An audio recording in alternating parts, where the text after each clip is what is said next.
नमस्कार। आज गुरुवार है, थर्सडे, और हम रेनेसा का इस हफ्ते का दूसरा एपिसोड और कुल मिला के अब तक का 16वां एपिसोड लेकर जो है फिर आपके बीच है। रेनेसा यानी कि नवजागरण, नवजागरण यानी कि हिंदुस्तान का बदला कैसे बदला, इसकी कहानी लेकर हम आपके साथ पिछले 15 एपिसोड थे, 15 एपिसोड कर चुके हैं। 16वां एपिसोड ये है।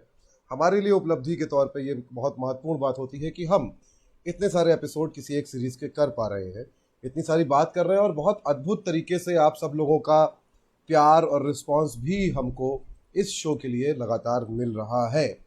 तो आपके साथ मेरे साथ हैं प्रोफेसर जगदीश्वर चतुर्वेदी। इनको आप लोग फेसबुक पे फॉलो कीजिए ज़रूर, जो लिखते हैं कहते हैं उसको ज़रूर पढ़िए।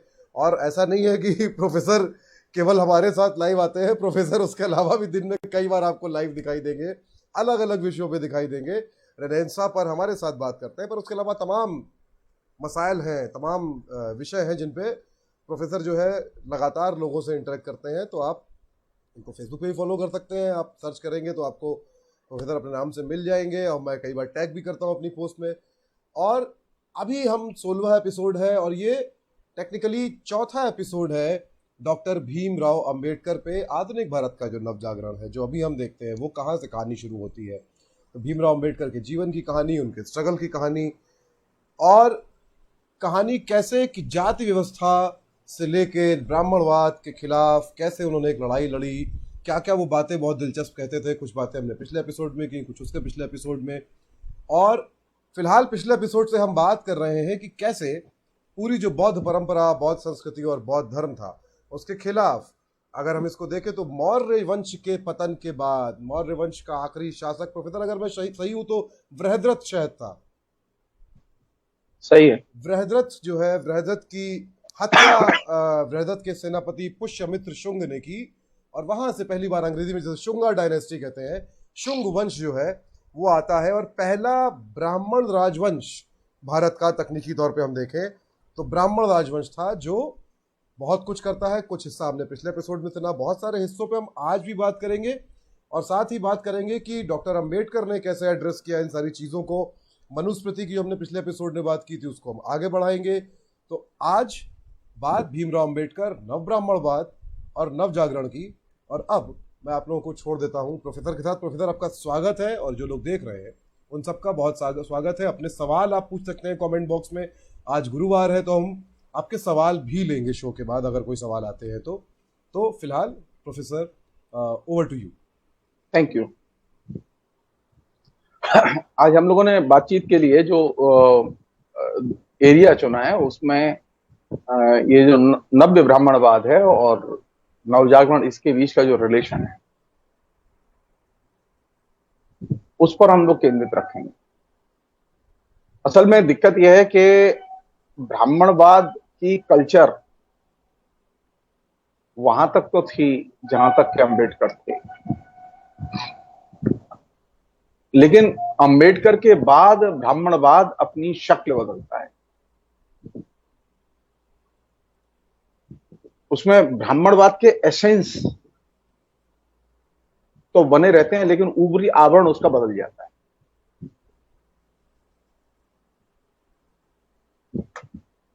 जैसा कि आप लोग जानते हैं कि जब ये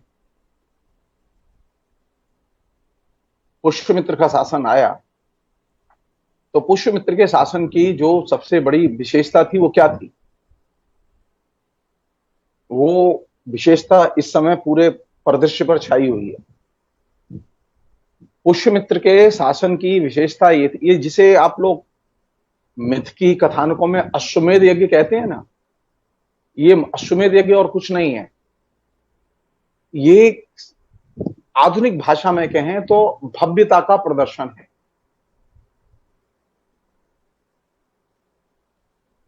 जो नई जो कल्चर है, जो पोस्ट अंबेडकर कल्चर है, पॉलिटिक्स में, सोसाइटी में, मीडिया में,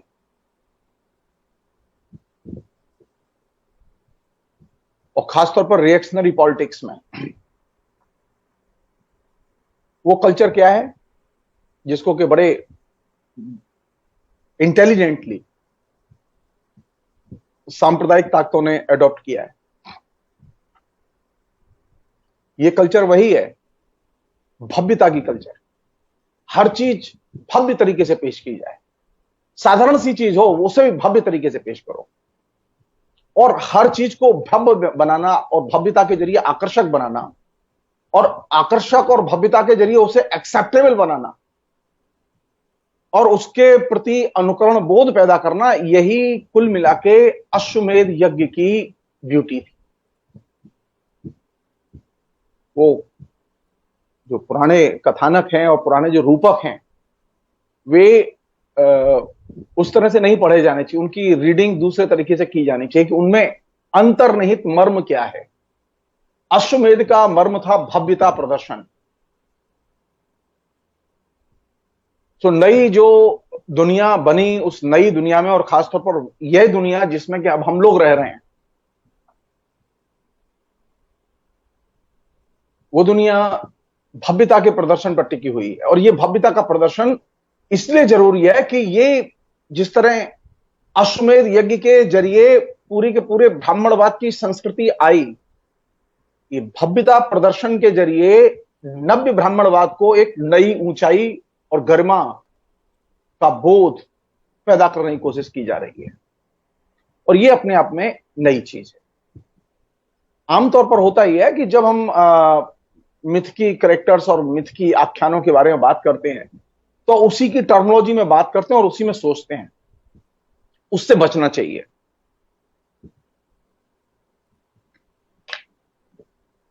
पुष्यमित्र के आने के बाद में दूसरी चीज जो हुई, एक तो हुई भव्यता के जरिए, भव्यता प्रदर्शन के जरिए हर चीज परफॉर्म की जाए, और उसमें अश्वमेध यज्ञ की शुरुआत पुष्यमित्र ने की। और दूसरी चीज जो उसने की वो क्या थी? बौद्ध धर्म के खिलाफ नीचे तक कटुता और घृणा का अभियान। इतना हैवी प्रोपेगेंडा, इतना हैवी प्रचार किया गया उन तमाम चीजों को लेकर जो बौद्ध धर्म ने प्रचारित और प्रसारित की थी।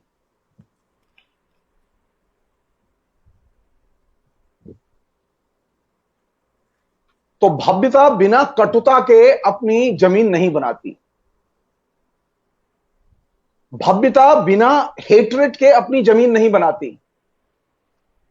हिटलर की जो भव्यता है और हिटलर के साथ में जुड़ी हुई जो हेट्रेट है यहूदियों के प्रति, वो हेट्रेट अपने आप में क्लासिकल है।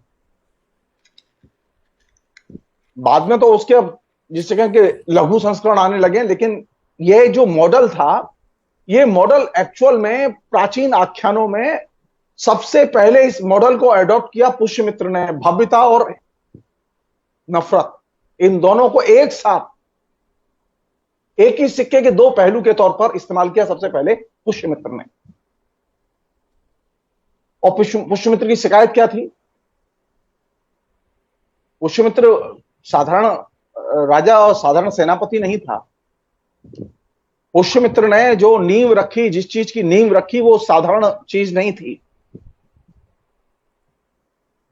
पुष्यमित्र ने मनुस्मृति के जरिए समाज के संचालन की नींव रखी।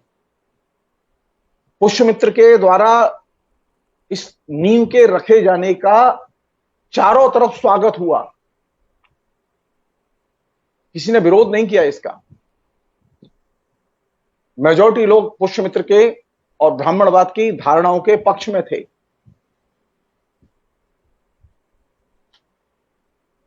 और आलम क्या था? आलम यह था कि पुष्यमित्र ने घोषणा की हुई थी कि जो भी एक बौद्ध का सिर काट के लाएगा उसे 100 असरफियां दी जाएंगी। अब आप सोचिए घृणा किस स्तर तक थी।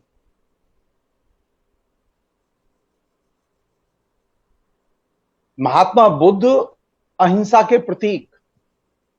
महात्मा बुद्ध ने जो कुछ किया वो अहिंसा के लिए किया।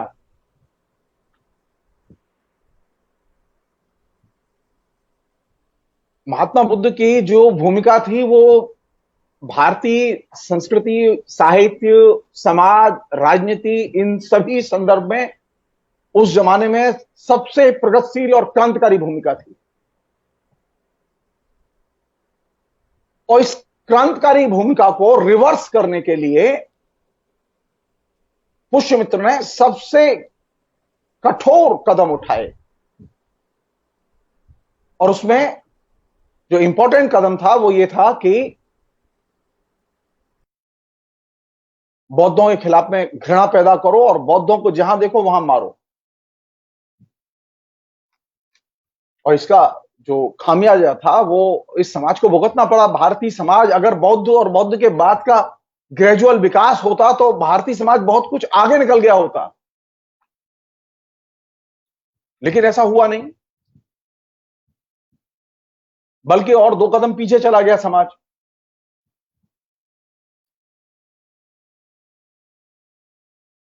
और ये जो मनुस्मृति है, इस मनुस्मृति के बारे में अंबेडकर ने एक बहुत इंपॉर्टेंट बात कही है। वो बात इसलिए भी महत्वपूर्ण है क्योंकि ये जो नवजागरण के जो स्कूल हैं हमारे यहाँ, खासतौर पर बंगाल का जो स्कूल है, बंगाल के स्कूल में, बंगाल के नवजागरण में और बंगाल के नवजागरण के अंदर जो धार्मिक सुधारवाद था, उस जिसमें कि रिवाइवलिज्म भी था अपने तरीके का, विवेकानंद और रामकृष्ण परमहंस के यहां, वहां और दयानंद सरस्वती के यहां इंपॉर्टेंट चीज यह है कि वे सभी लोग वेद और वेदों की सत्ता और महत्ता को मानते हैं। और वे तीनों, यानी दयानंद सरस्वती और बंगाल नवजागरण के लोग और रामकृष्ण परमहंस और विवेकानंद, ये सब वेदों की सत्ता और महत्ता को मानने के अलावा जो चीज करते हैं वो ये कि वे मनुस्मृति के खिलाफ में जिहाद नहीं बोलते। यानी उनकी जो लड़ाई है वो यहां है कि मनुस्मृति अपनी जगह रहे, लेकिन हम अपनी जगह काम करेंगे।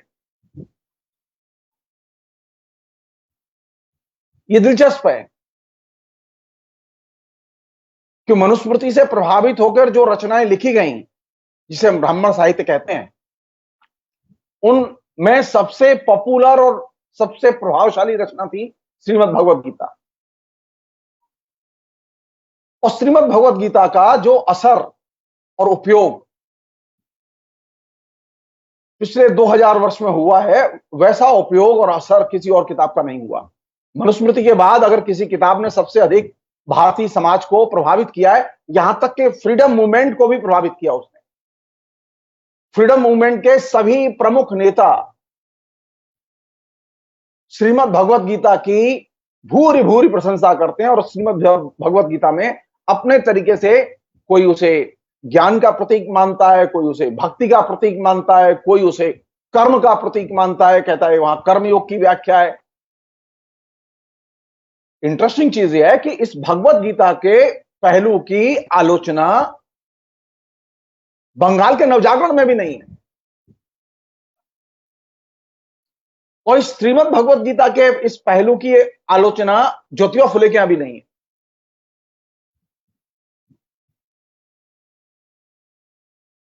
लेकिन अंबेडकर के यहां है। अंबेडकर ने सीधे सीधे श्रीमद् भगवद गीता और उसकी जितनी भी प्रचलित व्याख्या थी, उन सभी व्याख्याओं को चुनौती दी और रिजेक्ट किया।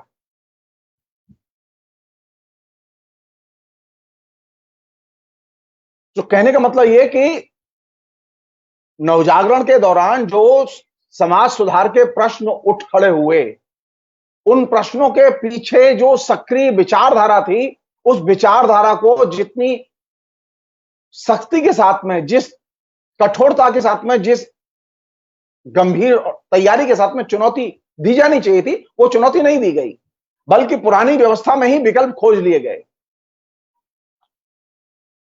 अंबेडकर का सबसे बड़ा कंट्रीब्यूशन यह है कि अंबेडकर को इस नवजागरण की जो धुरी है, नवजागरण की धुरी क्या है? नवजागरण की धुरी है इक्वालिटी। अंबेडकर इस इक्वालिटी को हिस्टोरिकल पर्सपेक्टिव में विश्लेषित करते हैं और खोलते हैं। उसके लिए बाकायदा गंभीर एकेडमिक एक्सरसाइज करते हैं, रिसर्च करते हैं। और वे सिर्फ पढ़ाई का काम नहीं करते, वे जनता के बीच में भी जाते हैं और आंदोलन करते हैं। वो खाली किताबी ज्ञान नहीं था उनके लिए। इसलिए अंबेडकर ने जो शुरुआत की वो नवजागरण से एक कदम आगे थी। दिलचस्प यह है कि नवजागरण के बारे में जब बात होती है तो अंबेडकर को नवजागरण के फ्रेमवर्क में शामिल नहीं किया जाता। मेरी व्यक्तिगत राय है कि अंबेडकर को शामिल किए बिना भारत के नवजागरण के बारे में कोई बात नहीं हो सकती, क्योंकि अंबेडकर अकेला ऐसा विचारक है और इंटेलेक्चुअल है जो नवजागरण के विभिन्न पहलुओं की जड़ों में जाता है, उनके हिस्टोरिकल पर्सपेक्टिव और उनके ऐतिहासिक कारणों की खोज करता है। मसलन मैं एक उदाहरण दे रहा हूं आपको। सती प्रथा का प्रश्न, बाल विवाह की समस्या, विधवा विवाह की समस्या, ये समस्याएं थी। समस्याओं के रूप में बंगाल के नवजागरण ने इनको उठाया, लेकिन इनके हिस्टोरिकल रूट्स में जाने की कोशिश नहीं की। इनकी ऐतिहासिक जड़ें थीं। अंबेडकर का महत्व यहां पर है कि वे इन समस्याओं की ऐतिहासिक जड़ों में जाते हैं। ऐतिहासिक जड़ों में जाने का मतलब यह है कि वे सबसे ताकतवर जो विचारधारात्मक अस्त्र हैं, जिनके गर्भ से ये बीमारियां पैदा हुई, उन वैचारिक पहलुओं को वे उद्घाटित करते हैं, और ये बहुत बड़ी चीज है। अंबेडकर का ये जो योगदान है, अंबेडकर ने सती क्यों होती थी इसके भी ऐतिहासिक कारणों की खोज की। अंबेडकर ने इसके भी ऐतिहासिक कारणों की खोज की कि विधवा क्यों होती थी। तो अंबेडकर का महत्व किस लिए है? अंबेडकर का महत्व इसलिए है कि अंबेडकर नवजागरण के उठाए गए प्रश्नों के बारे में गंभीरता से एक डिस्कोर्स, एक विमर्श खड़ा करते हैं। अंबेडकर ने समानता के प्रश्न को एक हिस्टोरिकल पर्सपेक्टिव में पेश किया और उसमें टारगेट पर उन रचनाओं को, उन दार्शनिक ग्रंथों को, उन लेखकों को सामने रखा जो कि समानता के दृष्टिकोण का विरोध करते हुए वर्णाश्रम व्यवस्था के पक्ष में थे।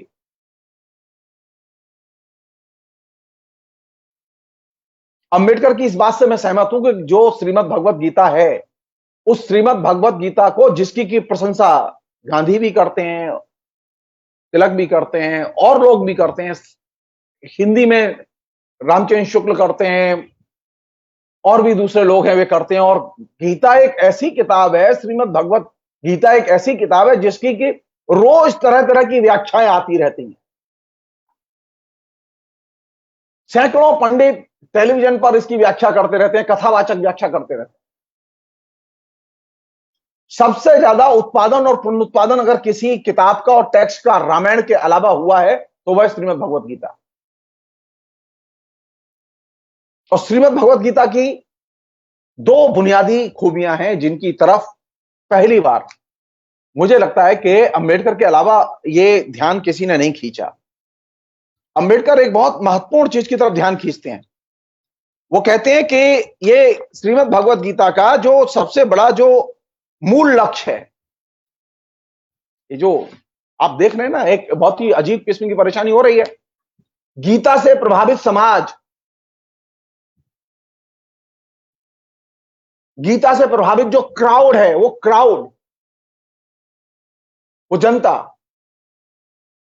वो मिडिल क्लास, वो लोअर मिडिल क्लास, जिस पर गीता का सबसे गहरा असर है। गीता का आयोजन और गीता के जन्म समारोह कौन पार्टी मनाती है? जो सबसे रिएक्शनरी पार्टी है हिंदुस्तान में।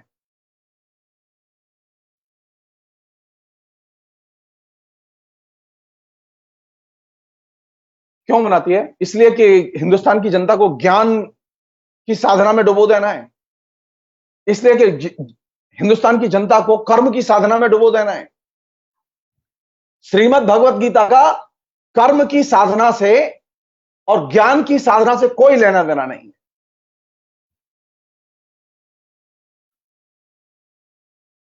यह बात एक ठंडे दिमाग से सोचने की जरूरत है कि आखिर भारतीय जनता पार्टी को श्रीमद् भगवत गीता क्यों पसंद है।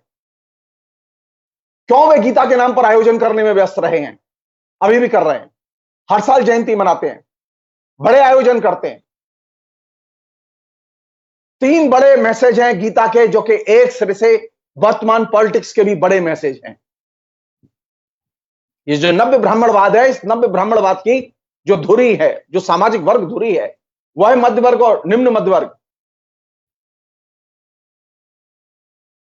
जो एपिकल चरित्रों से सबसे ज्यादा प्रभावित है। उसके ऊपर राम का असर है, उसके ऊपर कृष्ण का भी असर है, उसके ऊपर श्रीमद् भगवत गीता का सबसे अधिक असर है।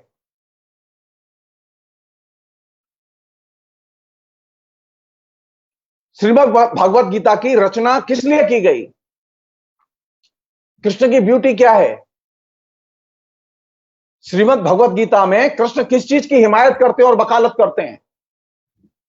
अंबेडकर ने इसको सही अंडरलाइन किया है, और वो चीज पकड़ने की और समझने की है, और उसका वर्तमान समाज से बहुत गहरा संबंध है।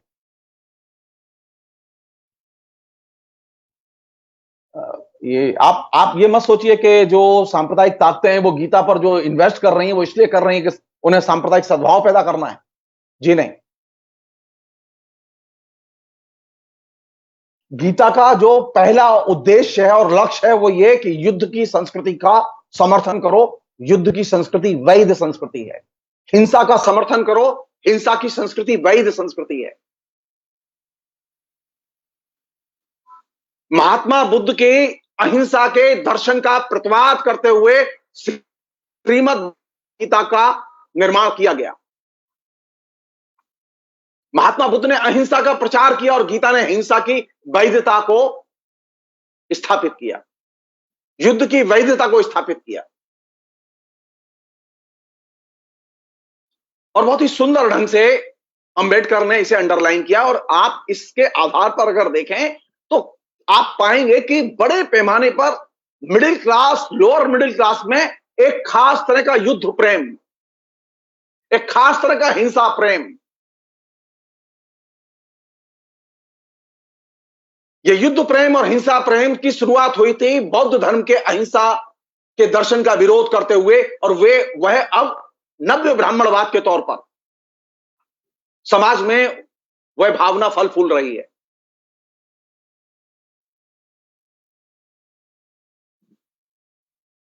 सो गीता का जो पहला लक्ष्य और पहला उपदेश जिसने कि पूरे समाज को और पूरी मनोदशा को प्रभावित किया, वह यह था कि गीता ने युद्ध को न्याय संगत ठहराया और हिंसा को न्याय संगत ठहराया।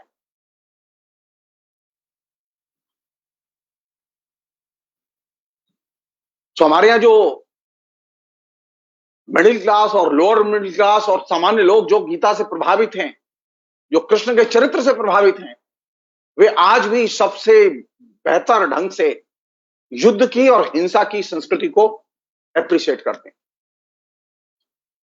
वे वायलेंस को कंडेम नहीं करते। आंखों के सामने हिंसा होती रहती है, दंगे होते रहते हैं, लोग कंडेम नहीं करते, जस्टिफाई करते हैं।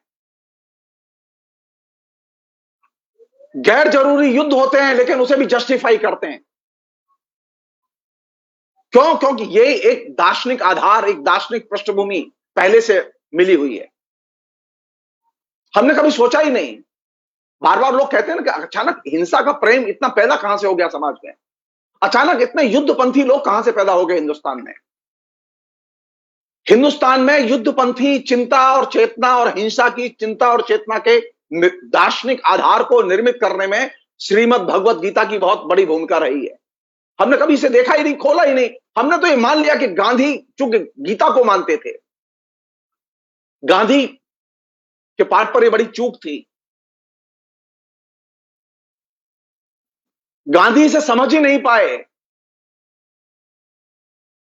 अंबेडकर ने इसे सही अंडरलाइन किया कि गीता का उपदेश युद्ध की संस्कृति के ऊपर मोहर लगाता है, उस पर ठप्पा लगाता है, उसको वैध बनाता है, हिंसा को वैध बनाता है। और ये चीज सबसे खतरनाक चीज थी जो कि गीता ने संप्रसारित की, और वो हमारी अब रग रग में बैठ चुकी है, हमारी आदत और संस्कार का हिस्सा बन चुकी है। गीता ने एक दूसरी चीज भी की जिसकी तरफ अंबेडकर ध्यान खींचते हैं, वो ये कि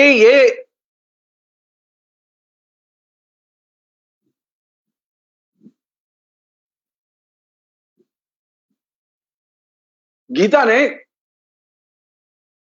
ये वर्णाश्रम व्यवस्था है, इस वर्णाश्रम व्यवस्था की रक्षा बखूबी की। वर्णाश्रम व्यवस्था की हिमायत करते हुए उसमें अनेक श्लोक हैं। अंबेडकर ने बहुत साफ लिखा है कि गीता का कर्म या ज्ञान योग से कोई लेना देना नहीं है, ये उसके आवरण मात्र हैं। बल्कि उसका जो मूल लक्ष्य था वो क्या था? मूल लक्ष्य था गीता का, जो कि गौतम बुद्ध ने जिसके खिलाफ जिहाद बोला था, गौतम बुद्ध ने जाति प्रथा के खिलाफ जिहाद बोला था, वर्णाश्रम व्यवस्था के खिलाफ जिहाद बोला था। और गीता की शुरुआत होती है वर्णाश्रम व्यवस्था और जाति प्रथा की रक्षा के लक्ष्य से। तो एक तरफ युद्ध की संस्कृति की रक्षा करना, उसे वैध बनाना, हिंसा की रक्षा करना, उसे वैध ठहराना, और दूसरी तरफ वर्णाश्रम व्यवस्था की रक्षा करना और जाति प्रथा को वैध ठहराना, ये दो बड़े लक्ष्य गीता ने अपने तय किए। और ये दोनों चीजें आज के मिडिल क्लास और लोअर मिडिल क्लास के अंदर कूट कूट के भरी हुई हैं, आप इसे निकाल नहीं सकते अंदर से।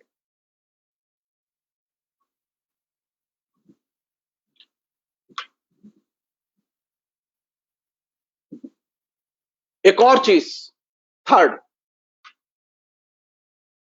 कल एक जलसा होके चुका है ना बड़ा धूमधाम से, ये बिना जलसा हुए भी काम हो सकता था। नहीं, गीता में जो तीसरी महत्वपूर्ण चीज है जिसको कि अंबेडकर ध्यान खींचते हैं, वो ये कि धार्मिक अनुष्ठानों पर सबसे ज्यादा जोर। जो ब्राह्मणवादी सत्ता होगी वो हर चीज के लिए धार्मिक अनुष्ठान और धार्मिक कर्मकांड पर सबसे अधिक जोर देगी। ये तीन चीजें श्रीमद् भगवत गीता से हमें विरासत में मिली हैं। और अगला लक्ष्य हमारा अब श्री कृष्ण है। राम जी तो निपट गए,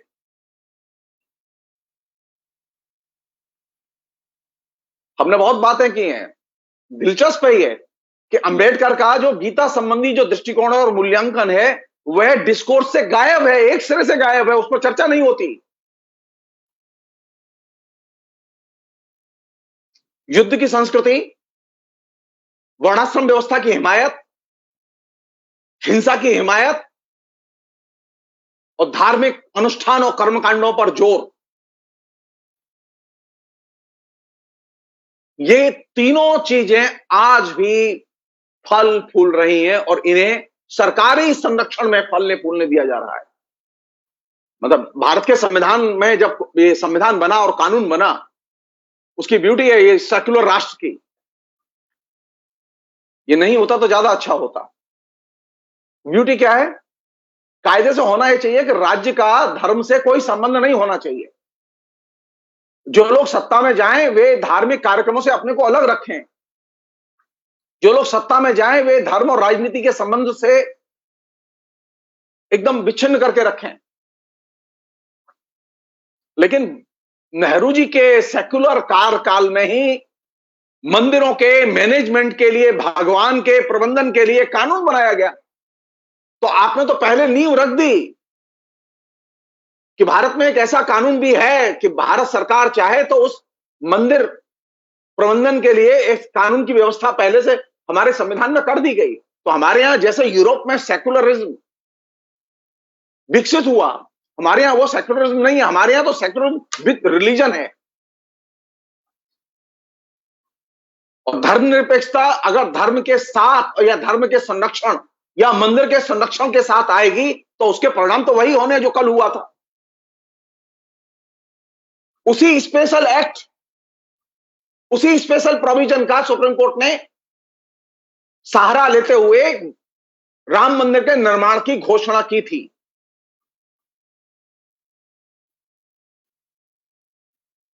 कायदे से होना यह नहीं चाहिए था कि हमारे यहां ये मंदिर का प्रबंधन करना ये राज्य का काम नहीं है। आप करते हैं ना, साउथ में अनेक मंदिरों का प्रबंधन सरकार करती है कानून के तहत। इधर भी है कानून। सवाल ये पूछा जाना चाहिए, अगर सेक्युलरिज्म का मतलब राज्य का धर्म से संबंध नहीं है तो राज्य फिर धर्म और धार्मिक संस्थानों के प्रबंधन का काम क्यों करता है? तो एक तरफ राज्य धार्मिक अनुष्ठानों का आयोजन करेगा, धर्म से होने वाली आय का लाभ उठाएगा, तो धर्म से होने वाले जो दूसरे घातक परिणाम हैं उनका भी तो भागीदार बनेगा। तो श्रीमद् भगवत गीता के संदर्भ में जो बात बहुत ही तरीके से अंबेडकर ने रेखांकित की थी, जिस श्रीमद् भगवत गीता का मैं रेफरेंस इसलिए ले रहा हूं क्योंकि रामचरितमानस से अधिक अगर किसी कृति ने सबसे ज्यादा लोगों के एटीट्यूड और संस्कारों को प्रभावित किया है तो वह श्रीमद् भगवत गीता। हमने कभी सोचा ही नहीं कि श्रीमद् भगवत गीता इतने गहरे हमारे जीवन में घुस चुकी है कि हम लोग अब युद्ध के पक्ष में खड़े हैं, हम लोग हिंसा के पक्ष में खड़े हैं, हम लोग हर समय धार्मिक अनुष्ठानों के पक्ष में खड़े हैं। बल कहां से मिल रहा है इसे? परंपरा से, श्रीमद् भगवत गीता के दार्शनिक दृष्टिकोण से।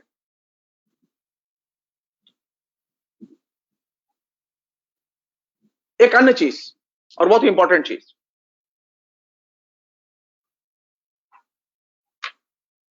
मध्यकाल में धर्म सब कुछ था। धर्म में नैतिकता भी थी, धर्म में सदाचार भी था, धर्म में कानून भी था, धर्म में राज्य भी था, संस्कृति भी थी, राजनीति भी थी, धर्म सब पर हावी था। हम खुश थे, हम खुश थे कि आधुनिक काल के आने के बाद में हमने धर्म को साइड ट्रैक कर दिया। हम खुश थे कि हमने एक धर्मनिरपेक्ष समाज की रचना की और धर्मनिरपेक्ष संविधान एक्सेप्ट कर लिया। लेकिन हमने उन चोर दरवाजों को कभी बंद नहीं किया जो कि धर्मनिरपेक्षता के और धर्मनिरपेक्ष संविधान के मर्म को ही नष्ट करते हैं। और आज स्थिति क्या है? आज स्थिति यह है कि धर्म अब हम सबके ऊपर बैठा हुआ है। जिस धर्म को आधुनिक काल में खदेड़ के बाहर कर दिया गया था, मंदिर तक पहुंचा दिया गया था, अब वो धर्म मंदिर से निकलकर सत्ता के शिखर पर आ चुका है। तो नव्य ब्राह्मणवाद के लिए सबसे बड़ी जो गिफ्ट वो कौन सी है? वो गिफ्ट ये है कि अब धर्म जो है वो परिचालक है।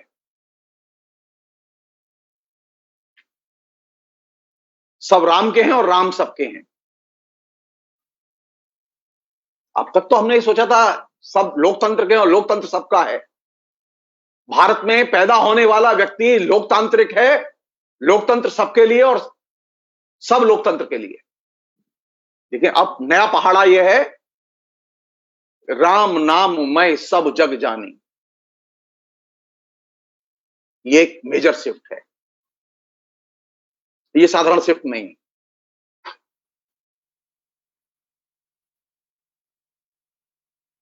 हमने किया ये कि धर्म को हमने राजनीति से अलग किया, धर्म को हमने जाति से अलग किया, लेकिन अब धर्म, जाति और राजनीति दोनों के साथ इंटीग्रेटेड होकर टॉप पर है। चिंता की चीज ये है, जो नया नवजागरण है, उस नए नवजागरण की अब चुनौती फिर वहीं से 19वीं शताब्दी में जो संकट था, 19वीं शताब्दी में संकट था कि मनुष्य केंद्र में होगा कि ईश्वर केंद्र में होगा। और अब 21वीं शताब्दी में अब यही संकट है कि मनुष्य केंद्र में होगा या ईश्वर केंद्र में होगा। लोग खुलेआम कह रहे हैं कि अब ईश्वर केंद्र में होगा, मनुष्य केंद्र में नहीं होगा। लेकिन अब हमारे बीच में कोई राजा राममोहन राय नहीं है, हमारे बीच में कोई ईश्वर चंद्र विद्यासागर नहीं है, कोई ज्योतिबा फुले नहीं है जो ये कह सकें कि नहीं मनुष्य केंद्र में होगा, धर्म केंद्र में नहीं होगा। जो ये कह सके कि हम धर्म के रास्ते पर चलने के लिए तैयार नहीं है, हमें लोकतंत्र का रास्ता पसंद है। बल्कि मुश्किल यह है कि जो लोकतंत्र के रास्ते से चलकर सत्ता तक आए, वे अब खुलेआम कह रहे हैं कि देश को धर्म के रास्ते पर चलना होगा। यह चुनौती है। एक अन्य पहलू है जिसको कि हम लोगों को कायदे से देखना चाहिए, जिस पर सोचने की जरूरत है, वो ये कि एक अद्भुत परेशानी पैदा हुई थी, जिसकी तरफ अंबेडकर ने ध्यान खींचा है।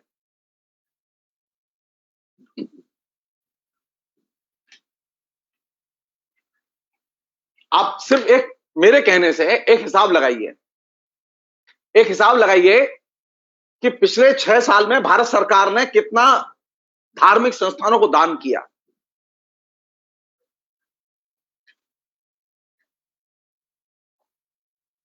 कल जो चीज दान की गई है उसको भी देखें, नेपाल में पशुपतिनाथ के लिए जो दान किया गया था उसे भी देखें, और भी बहुत जगह दान हुए हैं।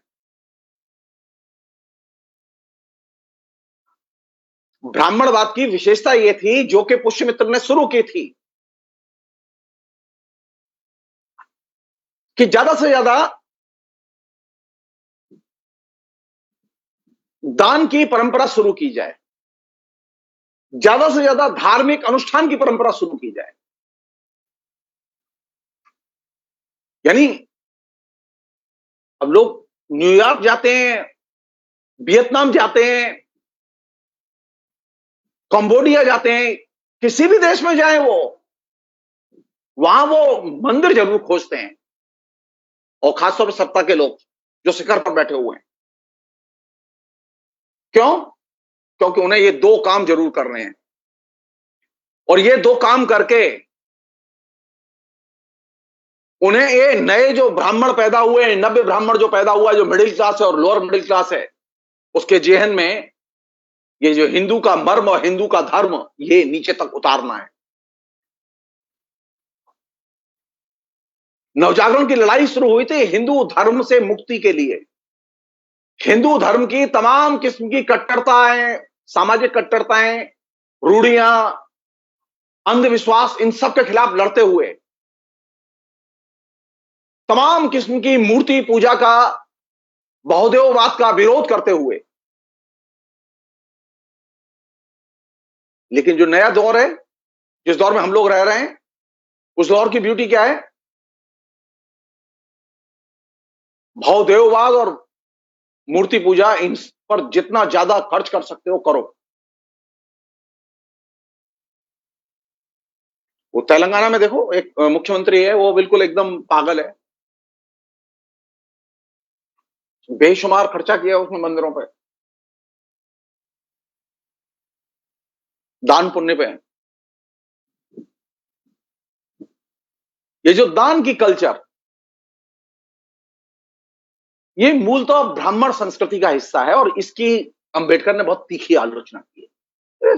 देखिए आयरनी, देखिए अंबेडकर ने जिस संविधान को बनाया, अंबेडकर ने जिस अप्रोच के साथ में जिस संविधान को बनाया, उस संविधान की सौगंध खाके आने वाले लोग अब ब्राह्मणों के लिए दान और मंदिरों के लिए दान और धर्मादा डोनेशन देने की परंपरा की एक नई नजीर पेश कर रहे हैं। सौगंध अंबेडकर की खाएंगे, सौगंध जो है संविधान की खाएंगे, लेकिन काम सारे के सारे ब्राह्मणवाद के करेंगे। तो नया जो रूप है, जिसमें कि दान को नए सिरे से रिवाइव किया गया है,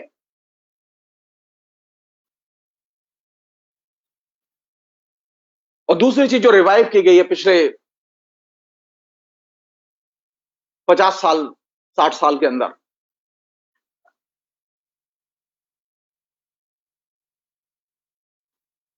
वह है कास्ट। जाति और जाति पर आधारित संबंध, जो हमारी जो वर्णाश्रम व्यवस्था थी, उस वर्णाश्रम व्यवस्था का जो निषेध था, उसमें दो चीजें बहुत महत्वपूर्ण थी, कि ज्यादा से ज्यादा लोगों को मोटिवेट करें, वो अंतरजाति विवाह करें, अंतर धार्मिक विवाह करें। अब एक नया फिनोमिना शुरू हुआ है सजातीय विवाह का।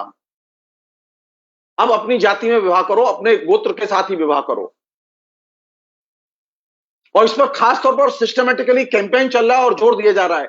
हम सब लोग जो है वो फिजूल में राजनीति के प्रश्नों पर अटके रहते हैं और समाज में जो कुछ चल रहा है उससे आंखें बंद किए रहते हैं। हमने सोचा ही नहीं कि समाज में ये जो जाति प्रथा की जो परंपरा है वो कैसे स्ट्रांग की गई है। वह स्ट्रांग की गई है सजाति विवाह और सगोत्री विवाह पर जोर देकर। वह स्ट्रांग की गई है ज्यादा से ज्यादा, जिसे कहें कि इसमें कैसी लड़की चाहिए। बौद्ध धर्म से इतनी नफरत क्यों है हिंदुस्तान में? किस चीज को पसंद करते हैं आम हिंदुस्तान के लोग, शिक्षित लोग? कैसी लड़की चाहिए? अब मैट्रिमोनियल कॉलम उठाइए अखबार के। अब मैट्रिमोनियल कॉलम उठाएंगे तो पाएंगे कि उसमें 100 में से 90 विज्ञापन जो है वो एक सुगृहिणी लड़की की डिमांड करते हैं। एक ऐसी लड़की जो गृह कार्य में दक्ष हो।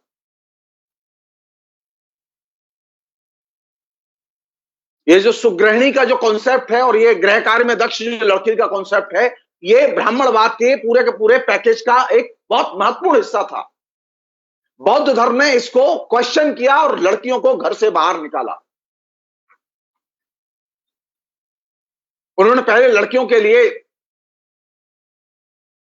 धर्म के दरवाजे खोले, ज्ञान के दरवाजे खोले, पब्लिक स्पेस दिया, एक सार्वजनिक स्पेस दिया।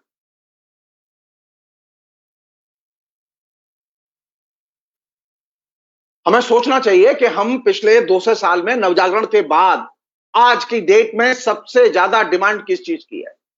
अमेरिका में भी लड़का पढ़ता है तब भी वो डिमांड यही करता है कि लड़की कैसी होनी चाहिए? करूंगा भारतीय लड़की से शादी। क्यों? क्योंकि लड़की मुझे चाहिए ऐसी जो कि सिर्फ हाउसवाइफ हो।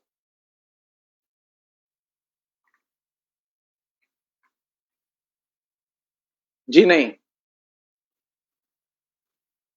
ये जो सुगृहिणी का जो कॉन्सेप्ट है, ये जो लड़की कैसी होनी चाहिए जो कि सिर्फ हाउसवाइफ हो, ये कॉन्सेप्ट नवजागरण में भी था। शिक्षित लड़की जो कि गृहिणी हो। कायदे से हमें इसके बाहर निकलना चाहिए था, लेकिन आज स्थिति है कि हम और पीछे लौट गए, और पीछे लौट गए। तो ब्राह्मणवाद के आने के बाद सिर्फ 2 ही वर्ग थे जो सबसे ज्यादा उत्पीड़ित हुए। पुष्यमित्र के शासन के आने के बाद मनुस्मृति और श्रीमद् भगवद गीता के दार्शनिक दृष्टिकोण के लागू होने के बाद सिर्फ 2 ही वर्ग थे जो सबसे ज्यादा उत्पीड़ित हुए, शूद्र और स्त्रियां।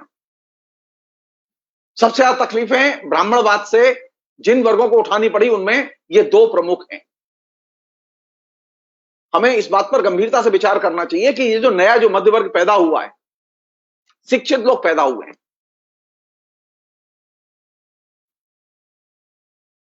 ये स्त्री के सवाल पर और दलित के सवाल पर ये इतने संवेदनहीन, एकदम विमुख क्यों हैं? ये इन सवालों को कभी देखना क्यों नहीं चाहते? इनके सामने दलित की हत्या हो जाए, दलित को जिंदा जला दिया जाए, तब भी इनको आंखों में गुस्सा नहीं आता। इनके सामने लड़कियां जिंदा जला दी जाएं, हजारों लड़कियां साल में दहेज की वजह से जिंदा जलाई जाती हैं हिंदू समाज में, लेकिन हिंदुओं में कभी कहीं पर भी आपको गुस्सा दिखाई नहीं देगा। आपको कहीं जुलूस निकलते हुए दिखाई नहीं देंगे। हिंदुओं की बस्तियों में कहीं पर भी, मंदिरों में आपको लोग धरने प्रदर्शन करते हुए दिखाई नहीं देंगे।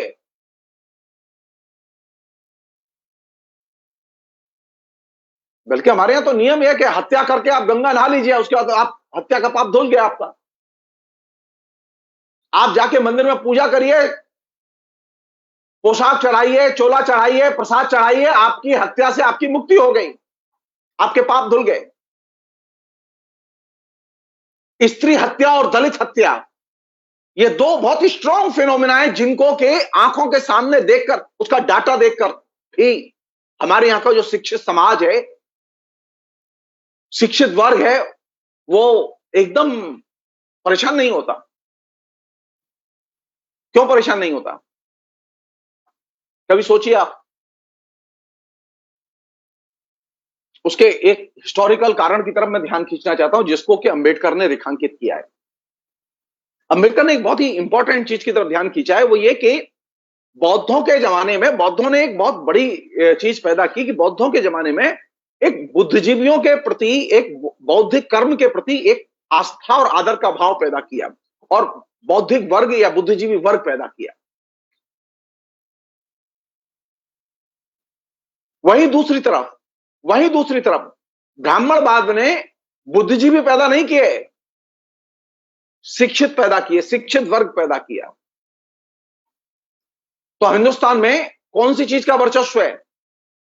बुद्धिजीवियों का वर्चस्व है या शिक्षितों का वर्चस्व है? तो आप देखेंगे शिक्षितों का वर्चस्व है। शिक्षित लोग ज्यादा हैं, बुद्धिजीवी लोग कम हैं। डे वन से, जब से ये ब्राह्मणवाद की शुरुआत हुई पुष्यमित्र के नेतृत्व में, डे वन से शिक्षितों में यह भावना भरी गई कि ये जो बुद्धिजीवी होते हैं ये एकदम देशद्रोही होते हैं, इन्हें खदेड़ के बाहर करो। ये विधर्मी होते हैं, इन्हें खदेड़ के बाहर करो। बुद्धिजीवी कौन लोग थे? जो वेद की सत्ता के बारे में, वेद की धारणाओं के बारे में सवाल खड़े करते थे। मनु ने तो यहां तक कहा कि जो वेद की सत्ता और वेद की धारणाओं के बारे में सवाल खड़े कर रहे हैं, उनको राज्य से बाहर बहिष्कृत कर दो, राज्य के बाहर निकाल दो।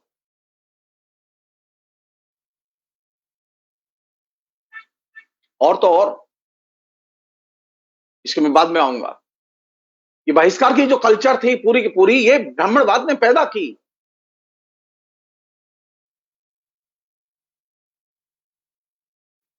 तो दो वर्ग पुष्यमित्र के आने के बाद में सामने आए, एक था शिक्षित वर्ग और एक था बौद्धिक वर्ग।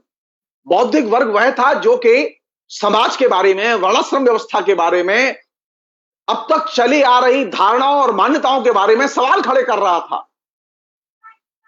वही जो शिक्षित वर्ग था, उसने क्या काम किया? उसने कोई मौलिक काम नहीं किया। उसने खाली मीमांसाई ग्रंथ लिखे, उसने पुराण लिखे, उसने भाष्य लिखे, लेकिन उसने कोई मौलिक काम नहीं किया।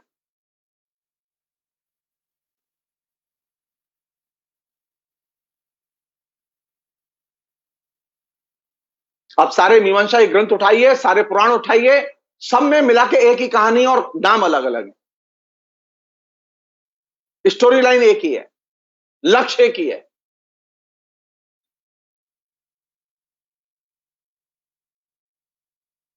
तो एक वर्ग ऐसा पैदा हुआ ब्राह्मणवाद के साथ में, जिसको कि हम शिक्षित वर्ग कहते हैं।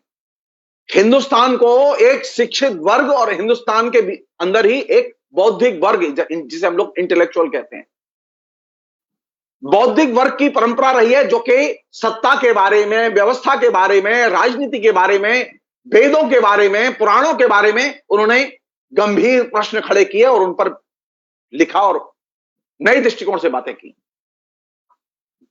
और इस बात पर खासतौर पर जोर दिया कि न तो मनुस्मृति ईश्वर की बनाई हुई है, न वेद ईश्वर के बनाए हुए हैं, न वर्णाश्रम व्यवस्था ईश्वर की बनाई हुई है।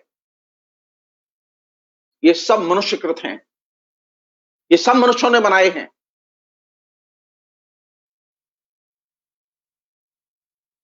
और इसके लिए उनके पास में तर्क थे। बौद्धों ने एक बुद्धिजीवियों की एक विशाल परंपरा तैयार की थी। तो हमारे यहां एक बाई नेचर ब्राह्मणवाद में एक कल्चर रही है बुद्धिजीवियों से घृणा करने की। यह अचानक नहीं है, यह अचानक नहीं है कि जो समाज में दंगों को पसंद करते हैं, वे समाज में आज सबसे ज्यादा बुद्धिजीवियों से नफरत करते हैं। ये जेएनयू के प्रति जो हेट्रेट समाज में तमाम लेखकों, बुद्धिजीवियों, साहित्यकारों के प्रति जो हेट्रेट, इसकी जड़ें कहीं ना कहीं नव्य ब्राह्मणवाद में है। ये वही नव्य ब्राह्मणवाद है जिसका आधार शिक्षित वर्ग है। अंबेडकर ने शिक्षित और बुद्धिजीवी, बौद्धिक वर्ग, इन दो में फर्क किया है। बौद्धिक वे लोग हैं जिन्होंने बुद्ध की परंपरा का विकास किया। शिक्षित वे लोग हैं जिन्होंने ब्राह्मणवाद की परंपरा का विकास किया। और वे लोग जो ब्राह्मणवाद की परंपरा का जिन लोगों ने, शिक्षितों ने विकास किया, वे लोग इंटेलेक्चुअल से नफरत करते हैं।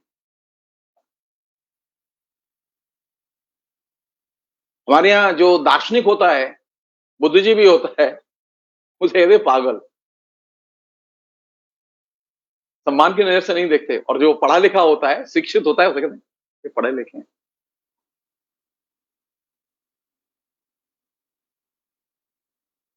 तो ये जो नव्य ब्राह्मणवाद है, इस नव्य ब्राह्मणवाद की धुरी, जिसे हम लोग शिक्षित कहते हैं,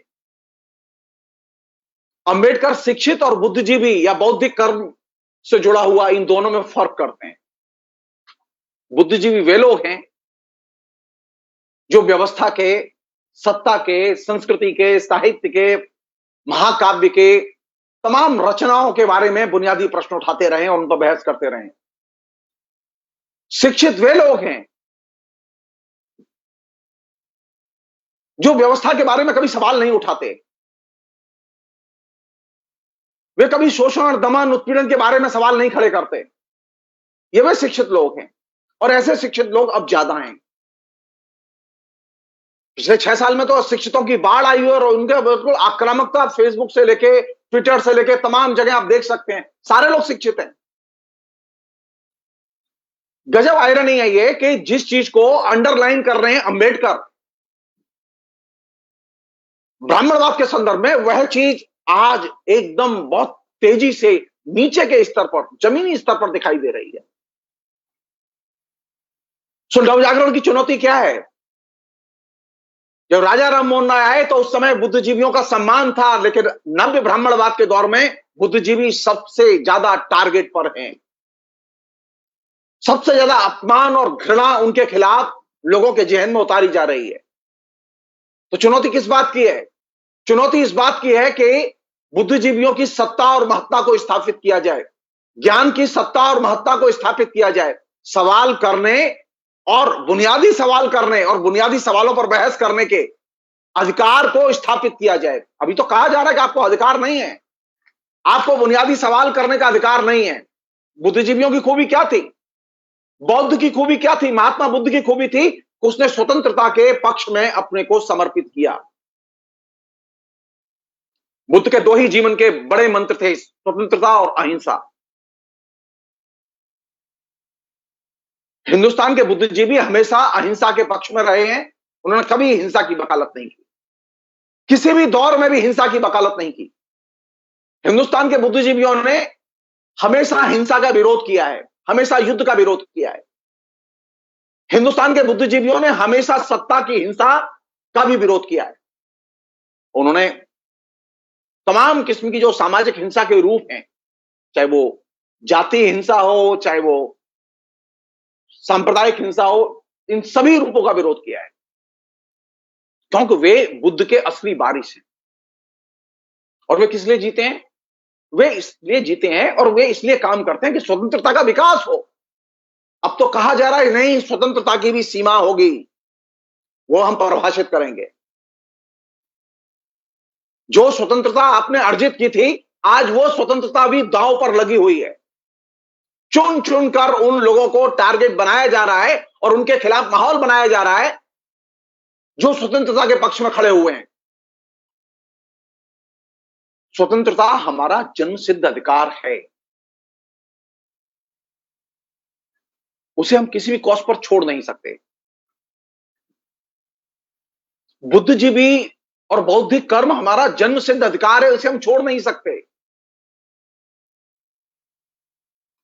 लेकिन हमारे जहन में बिठाया गया कि ये जो शिक्षा है यही काफी है, बुद्धिजीवी बनने की जरूरत नहीं है और बुद्धिजीवियों की तरफ ध्यान देने की जरूरत नहीं है।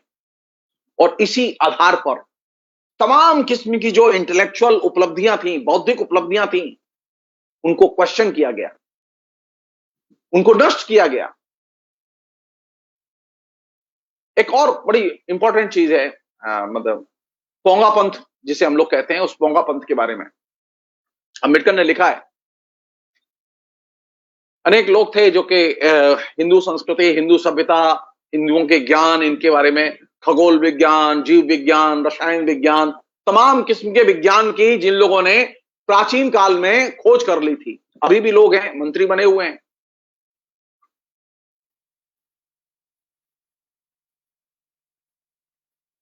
और नई एजुकेशन पॉलिसी में तो फिर शामिल किए गए लोग छांट छांट के, सुश्रुत से लेके शंकरदेव तक सबके नाम शामिल हैं। ऐसे लोगों के लिए अंबेडकर ने एक सवाल किया है खड़ा, और शिक्षा मंत्री अगर सुन रहे हो या शिक्षा मंत्री के भक्त सुन रहे हो तो शिक्षा मंत्री को जाके बताएं कि वो अंबेडकर को पढ़ लें। अंबेडकर ने एक बहुत महत्वपूर्ण सवाल खड़ा किया है कि अगर प्राचीन काल में ही विज्ञान में भारत ने इतनी तरक्की कर ली, तो भारत में विज्ञान का विकास क्यों नहीं हुआ? आज आधुनिक संसार में विज्ञान के क्षेत्र में उन्नति के नाम पर भारत सबसे निचले पायदान पर क्यों है? ये अंबेडकर अपने जमाने में जो बात कह रहे थे, वो आज भी 100 साल बाद भी ये सच है।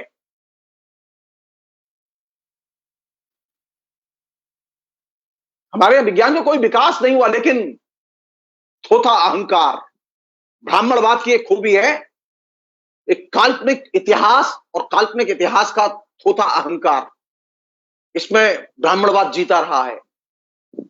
हमारे यहां जो नया जो मिडिल क्लास है, शिक्षित वर्ग है, उस शिक्षित वर्ग के अंदर ये थोथा अहंकार और थोथा परंपरा ज्ञान कूट कूट के भरा हुआ है।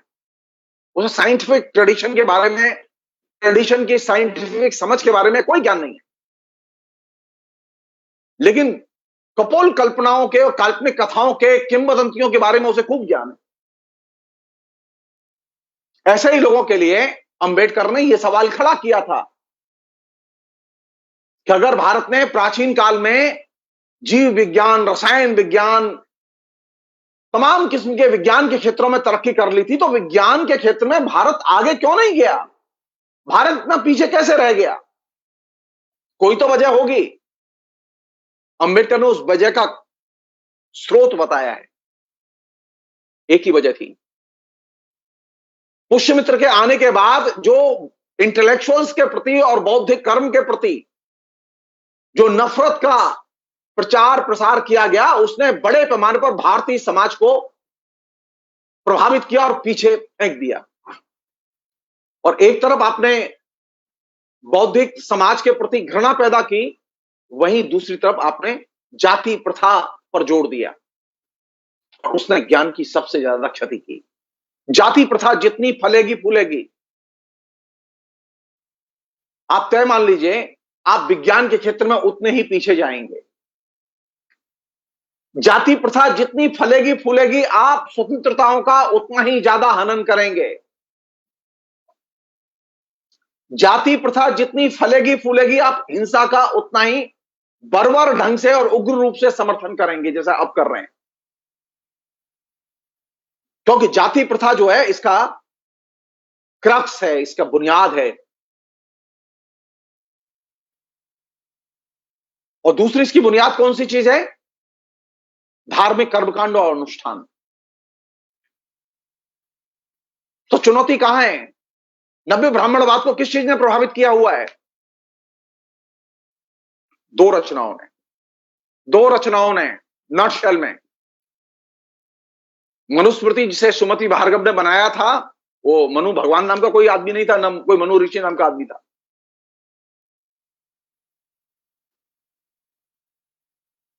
और श्रीमद् भगवत गीता, इन दो रचनाओं ने बड़े पैमाने पर इस पूरे के पूरे हिंदुस्तान पर असर डाला और उसने एक नई कल्चर पैदा की। वो कल्चर क्या है? आखिरी उस पहलू पर जोर देके बात कह के हम ये बातचीत यहीं रोकेंगे। वो ये कि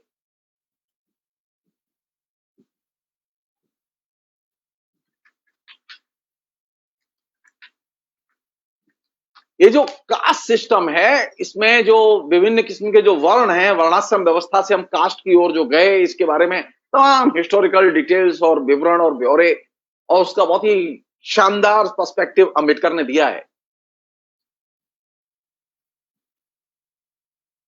उसमें एक मैं नई चीज ऐड करना चाहता हूं।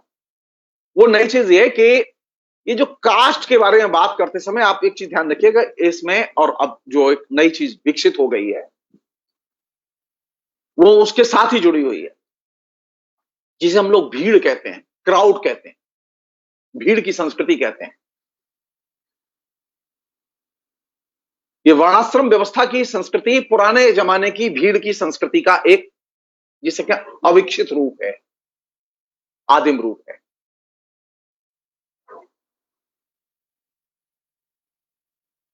ये जो अभी जो जिसे हम लोग भीड़ की संस्कृति कहते हैं, मॉब कल्चर कहते हैं, इस भीड़ की संस्कृति का नव्य ब्राह्मणवाद से गहरा संबंध है। भीड़ की संस्कृति के दो रूप हैं, एक वह रूप जो कि समाज में है और एक दूसरा वह रूप जो साइकोलॉजिकली मीडिया और साइबर मीडिया और इन तमाम जगहों पर है। क्राउड कल्चर एक वह है जो कि जमीन पर है और एक क्राउड कल्चर वह है जो कि साइकोलॉजी में है। कल जो इवेंट हुआ वो क्राउड कल्चर के साइकोलॉजिकल परिदृश्य में हुआ। हर आदमी घर में है, लेकिन हर आदमी अयोध्या के इवेंट में शामिल है। हर आदमी घर में है, लेकिन वो एक भीड़ का हिस्सा है, जो भीड़ पहले कल्टीवेट की गई, बनाई गई, उस भीड़ का हिस्सा है। भीड़ की संस्कृति के दो महत्वपूर्ण एलिमेंट हैं जिनके आधार पर भीड़ की संस्कृति जुड़ती रही है, इकट्ठी होती रही, धर्म और जाति।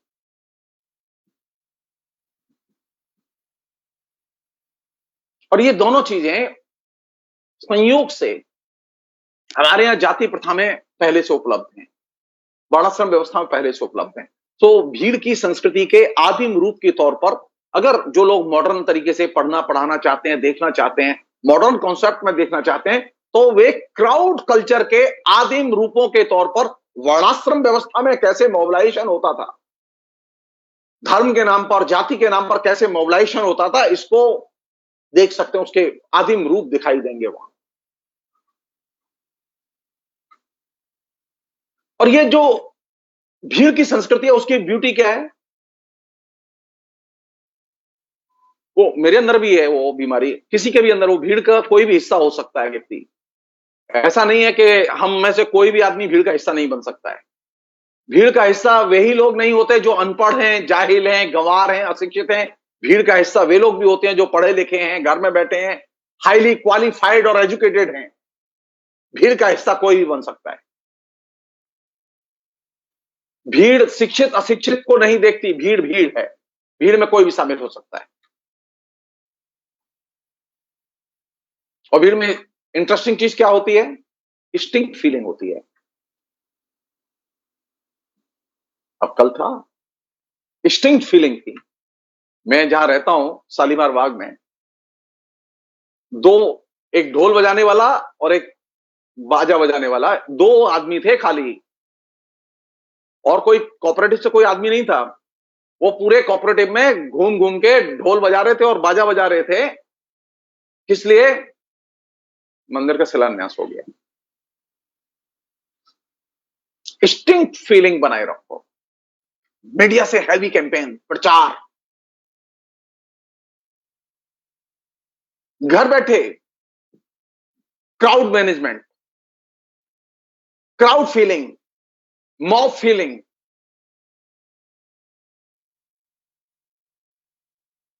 नव्य ब्राह्मणवाद के नर्थ में बैठी हुई है ये भीड़ की संस्कृति। ये विरासत से उसे जाति प्रथा से मिली है, वर्णाश्रम व्यवस्था से मिली है।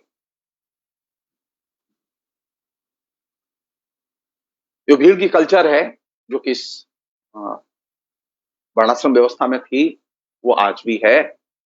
आज वो और भी ज्यादा, जिसे कहें, एक परिष्कृत रूप में है। तो भीड़ की संस्कृति का जो बहुत सबसे महत्वपूर्ण हिस्सा है यह है कि जो भीड़ की संस्कृति में शामिल है वो अचेत भी है और अज्ञानी भी है, लेकिन एक्टिव है। और उसकी अचेतनता और अज्ञानता ही उसकी ताकत है। वह हर चीज को डिस्टिंक्ट फीलिंग के आधार पर इमोशनली फील कर रहे हैं कि मंदिर बन गया तो बहुत बड़ी उपलब्धि हासिल हो गई। इमोशनली फील कर रहे हैं कि पीएम ने कह दिया दीपक जलाओ तो दीपक जलाओ। इमोशनली फील कर रहे हैं कोरोना से लड़ लेंगे, कह दिया है बॉस ने तो कह दिया है। Distinct feeling. नव्य ब्राह्मणवाद में एक नई किस्म की भीड़ संस्कृति को निर्मित किया गया है। वह भीड़ संस्कृति, अगर मान लो कह दिया गया कि गणेश जी दूध पी रहे हैं, तो सारे देश के मध्य वर्ग के शिक्षित लोग यह मानने के लिए मजबूर हैं कि गणेश जी जरूर दूध पीते होंगे।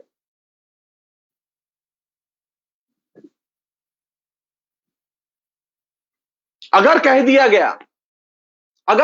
गया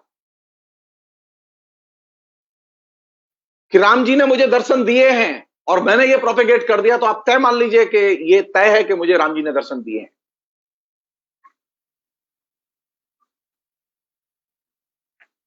राम जी एग्जिस्ट ही नहीं करते, लेकिन दर्शन दिए हैं।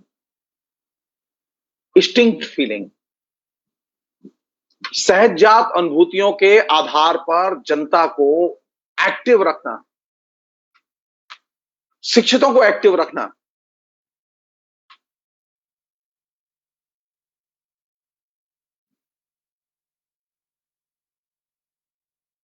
और इस भीड़ की कल्चर का जो टारगेट है वो क्या है? इस भीड़ की कल्चर के जरिए आप रेवोल्यूशन भी कर सकते हो, इस भीड़ की कल्चर के जरिए आप काउंटर रेवोल्यूशन भी कर सकते हैं।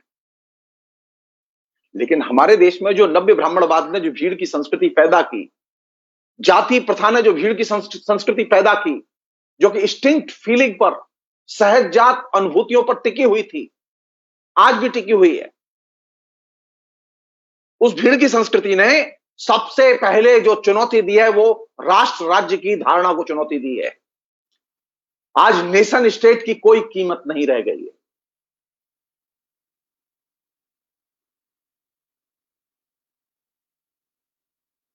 नेशन स्टेट में सबसे महत्वपूर्ण होता था कानून का शासन। नेशन स्टेट में सबसे महत्वपूर्ण होता था न्याय, और न्याय भी वह है जो कि रेशनल। तो बड़ी कैजुअलिटी कौन सी हो रही है भीड़ की संस्कृति के जरिए? नेशन स्टेट, और नेशन स्टेट के तहत जो न्याय का शासन था, न्यायपालिका थी, न्याय के किताबों के आधार पर जो निर्णय होते थे, उसकी कैजुअलिटी हो रही है। न्याय का आधार विवेकवाद रहा है, रैशनलिटी रही है, रैशनल डिस्कोर्स रहे हैं, रैशनल जो कानूनी फैसले वे रहे हैं। लेकिन पहली बार ऐसा हो रहा है कि यह भीड़ की संस्कृति के दबाव में आके हम एक ऐसी जगह पहुंच गए हैं जहां नेशन स्टेट की सत्ता को चुनौती दी जा रही है। धर्म डिक्टेट कर रहा है, धर्माचार्य डिक्टेट कर रहे हैं, जज फैसले लिख रहे हैं, ये जानते हुए भी कि इलीगल है, लेकिन वो फैसले लिख रहे हैं और कह रहे हैं कि वह कर दो।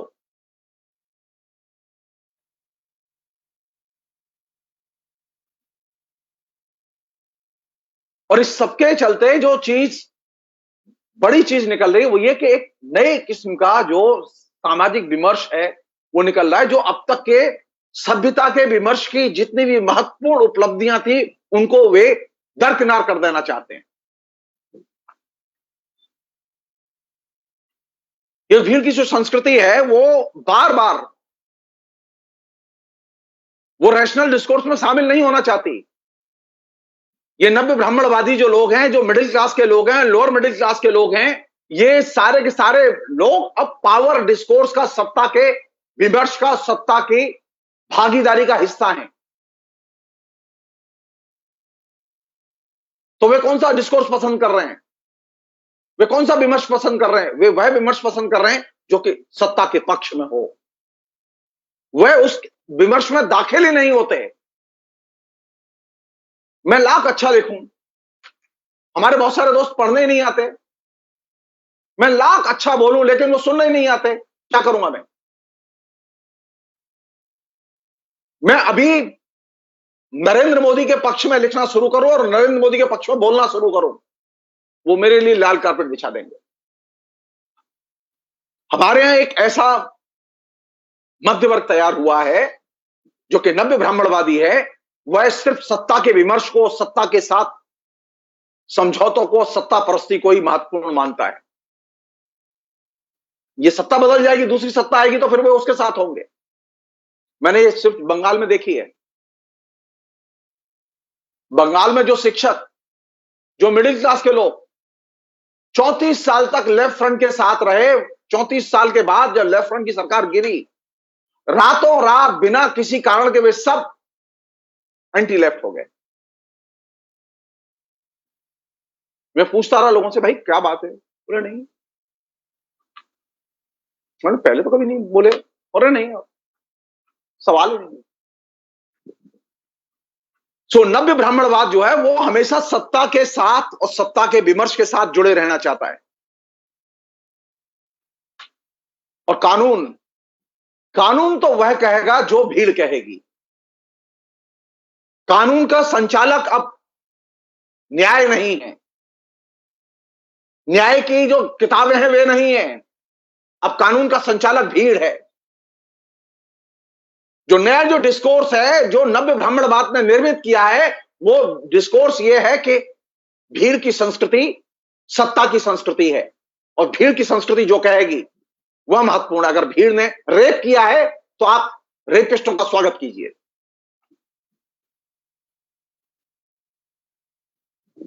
आप रेपिस्टों को जमानत दीजिए, आप तय मान लीजिए, आप लिख लीजिए, इसे अंडरलाइन करके लिख लीजिए।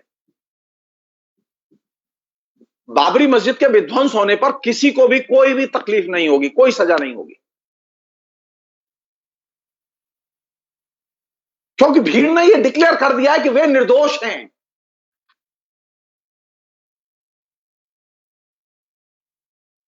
न्याय क्या निर्णय लेगा?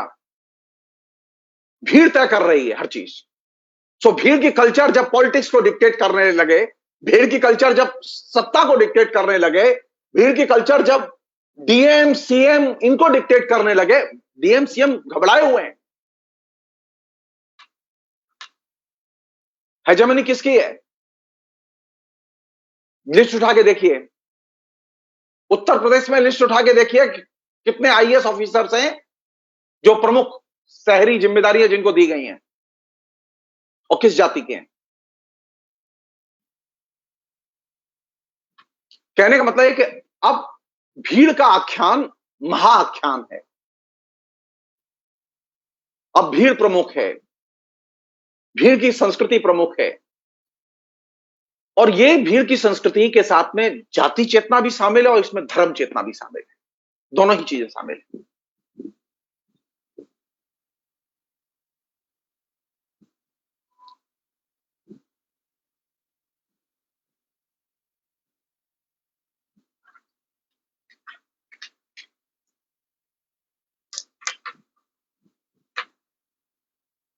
भीड़ स्पॉन्टेनियस नहीं होती, हमेशा वह संगठित होती है। स्पॉन्टेनियसली कहीं लोग जमा हो गए, बस स्टैंड पर जमा हो गए, रेलवे स्टेशन पर जमा हो गए, उसे हम भीड़ नहीं कहते, क्योंकि उनका कोई उद्देश्य नहीं है, उनका कोई लक्ष्य नहीं है, उन्हें ट्रेन लेनी है, बस लेनी है, वैसे ही इकट्ठे हो गए हैं। भीड़ की कल्चर वह है, भीड़ उसे कहते हैं जो कि एक तयशुदा एजेंडे के तहत एकत्रित होती है।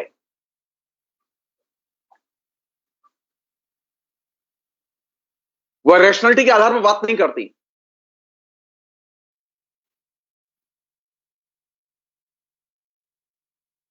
भारत में विशेषता यह है कि भीड़ ने जो है जो कल्चर एडॉप्ट किया उसमें ट्रेडिशन को भी शामिल कर लिया गया है।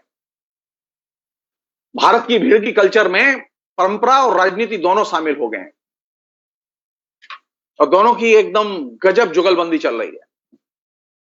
मैं उदाहरण नहीं देना चाहता क्योंकि मेरे पास समय की सीमा है, लेकिन मैं एक चीज जरूर कहना चाहता हूं कि नव्य ब्राह्मणवाद का जो क्लाइमैक्स है वो क्लाइमैक्स है क्राउड की कल्चर में, भीड़ की संस्कृति में।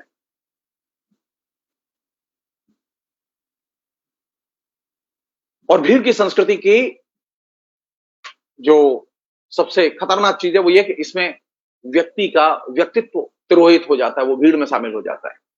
उसमें प्रोफेसर भी हो सकता है मेरा जैसा, उसमें कोई जज भी हो सकता है, उसमें कोई बड़ा वकील भी हो सकता है, उसमें कोई डॉक्टर भी हो सकता है।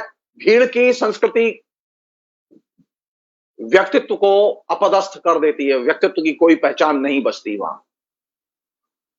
तो भीड़ की संस्कृति में आप घर में रहते हुए भी भीड़ का हिस्सा बन सकते हैं। इस साइकोलॉजिकल क्राउड। भीड़ का हिस्सा आप घर के बाहर किसी जुलूस में, रैली में, किसी जलसे में शामिल होकर भी भीड़ का हिस्सा बन सकते हैं। ऐसा नहीं है कि आप घर में हैं तो भीड़ का हिस्सा नहीं है। भीड़ का मतलब क्या है? जब आप इंस्टिंक्टिवली सोचते हैं। भीड़ का मतलब यह है जब आप अचेत रूप से और अज्ञानता के आधार पर सोचते हैं। जैसे अभी सोच रहे हैं ना हम लोग, अब हम भीड़ का एकदम कंप्लीट हिस्सा बन चुके हैं। डॉक्टर कह रहे हैं कि कोरोना है, कोरोना से बचाव के लिए क्या क्या करना है, लेकिन भीड़ कह रही है कोई जरूरत नहीं है, कोई मानने की जरूरत नहीं है। वो जब अमावस्या होती है, पूर्णमासी होती है, कोई मंदिर पर त्योहार होता है, भीड़ जो है टूट पड़ती है।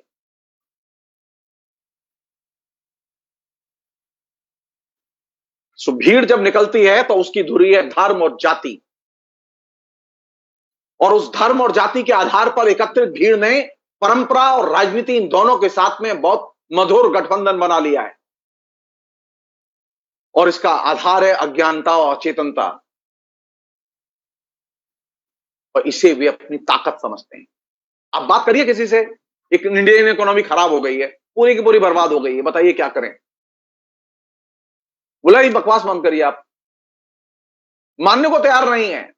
पढ़े लिखे लोग, शिक्षित लोग मानने के लिए तैयार नहीं है। इसे कहते हैं भीड़ की कल्चर। भीड़ की कल्चर का जो सबसे महत्वपूर्ण पहलू है वो यह है कि आपकी चेतना का वो अपहरण कर लेती है, आपके विवेक का अपहरण कर लेती है। आप व्यक्तिगत तौर पर अपहृत होते हैं, आप कलेक्टिवली भी अपहृत होते हैं। तो भीड़ की संस्कृति सामूहिक एक्शन में भी व्यक्त होती है और वो इंडिविजुअल एक्शन में भी व्यक्त होती है। वो खाली ऐसा नहीं है कि वो आप घर में बैठे हैं तो आप, नहीं हम तो भीड़ में नहीं है जी, नहीं, आप भीड़ में नहीं है लेकिन सोच तो भीड़ की तरह ही रहे हैं। निर्देशित किससे हो रहे हैं? भीड़ की संस्कृति के जो बुनियादी पैरामीटर है जिनकी मैंने आपसे चर्चा की। सो नव्य ब्राह्मणवाद ने एक नई स्थिति पैदा की, वो ये कि उसने भीड़ की संस्कृति, ये भीड़ की संस्कृति नवजागरण जब शुरू हुआ था उस समय भी थी। राजा राममोहन राय को, ईश्वर चंद्र विद्यासागर को बहुत बड़े प्रतिवाद का सामना करना पड़ा था। ज्योतिबा फुले को बहुत बड़े प्रतिवाद का सामना करना पड़ा था। आज भीड़ उससे ज्यादा ताकतवर है। ज्योतिबा फुले के सामने जितनी भीड़ थी, आज उससे ज्यादा ताकतवर भीड़ समाज में खड़ी हुई है। दलितों और स्त्रियों के खिलाफ आज ईश्वरचंद्र विद्यासागर और ज्योतिबा फुले के जमाने से ज्यादा ताकतवर भीड़ खड़ी हुई है। सो नव्य ब्राह्मणवाद ने जिस चीज को कल्टीवेट किया और क्रिएट किया है वो है भीड़ की संस्कृति। मॉडर्न तौर पर हम इसे जाने, इसे क्राउड कल्चर कहते हैं। और इस क्राउड कल्चर की जड़ें हमारी जाति व्यवस्था में थी, उसके आदिम रूप वहां मौजूद थे,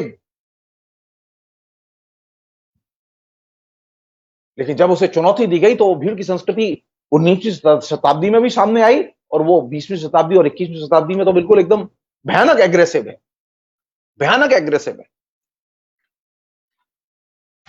ये ऐसी भीड़ है, ये ऐसी भीड़ की संस्कृति है जो कि इतिहास से एकदम शून्य है।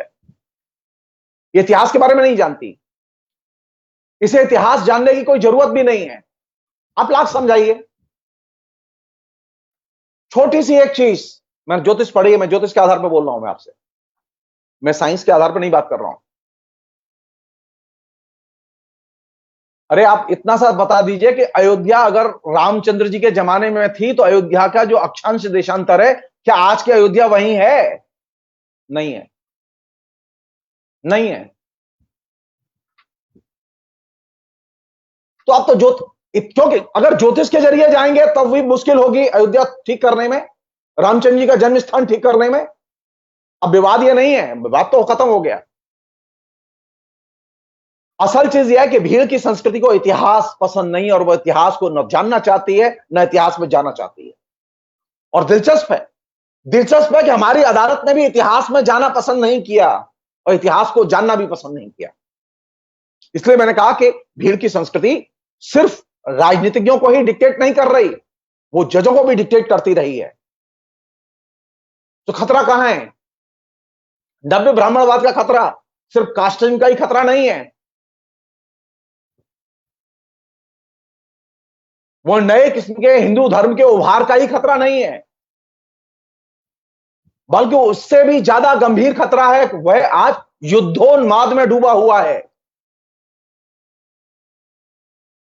सारी जनता की नसों में युद्ध प्रेम उतार दिया गया है और राष्ट्रवाद के जरिए उतार दिया गया है। सारी जनता की रगों में हिंसा के प्रति आस्था और हिंसा के प्रति एप्रिसिएशन, प्रशंसा भाव आम जनता की रगों में उतार दिया गया है। और यह है चुनौती की जगह।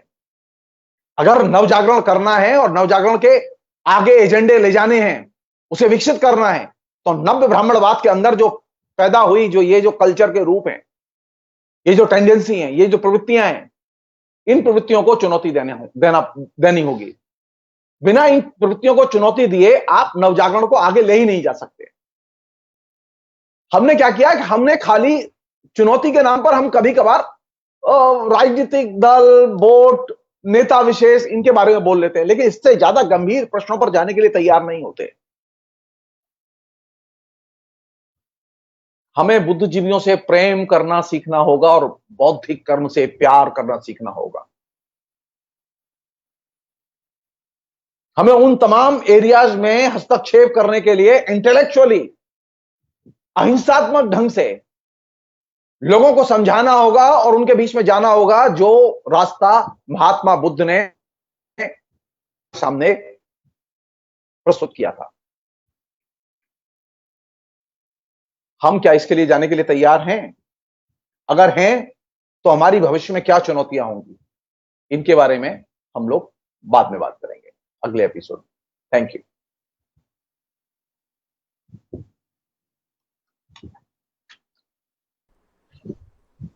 शुक्रिया, शुक्रिया, बहुत बहुत शुक्रिया प्रोफेसर।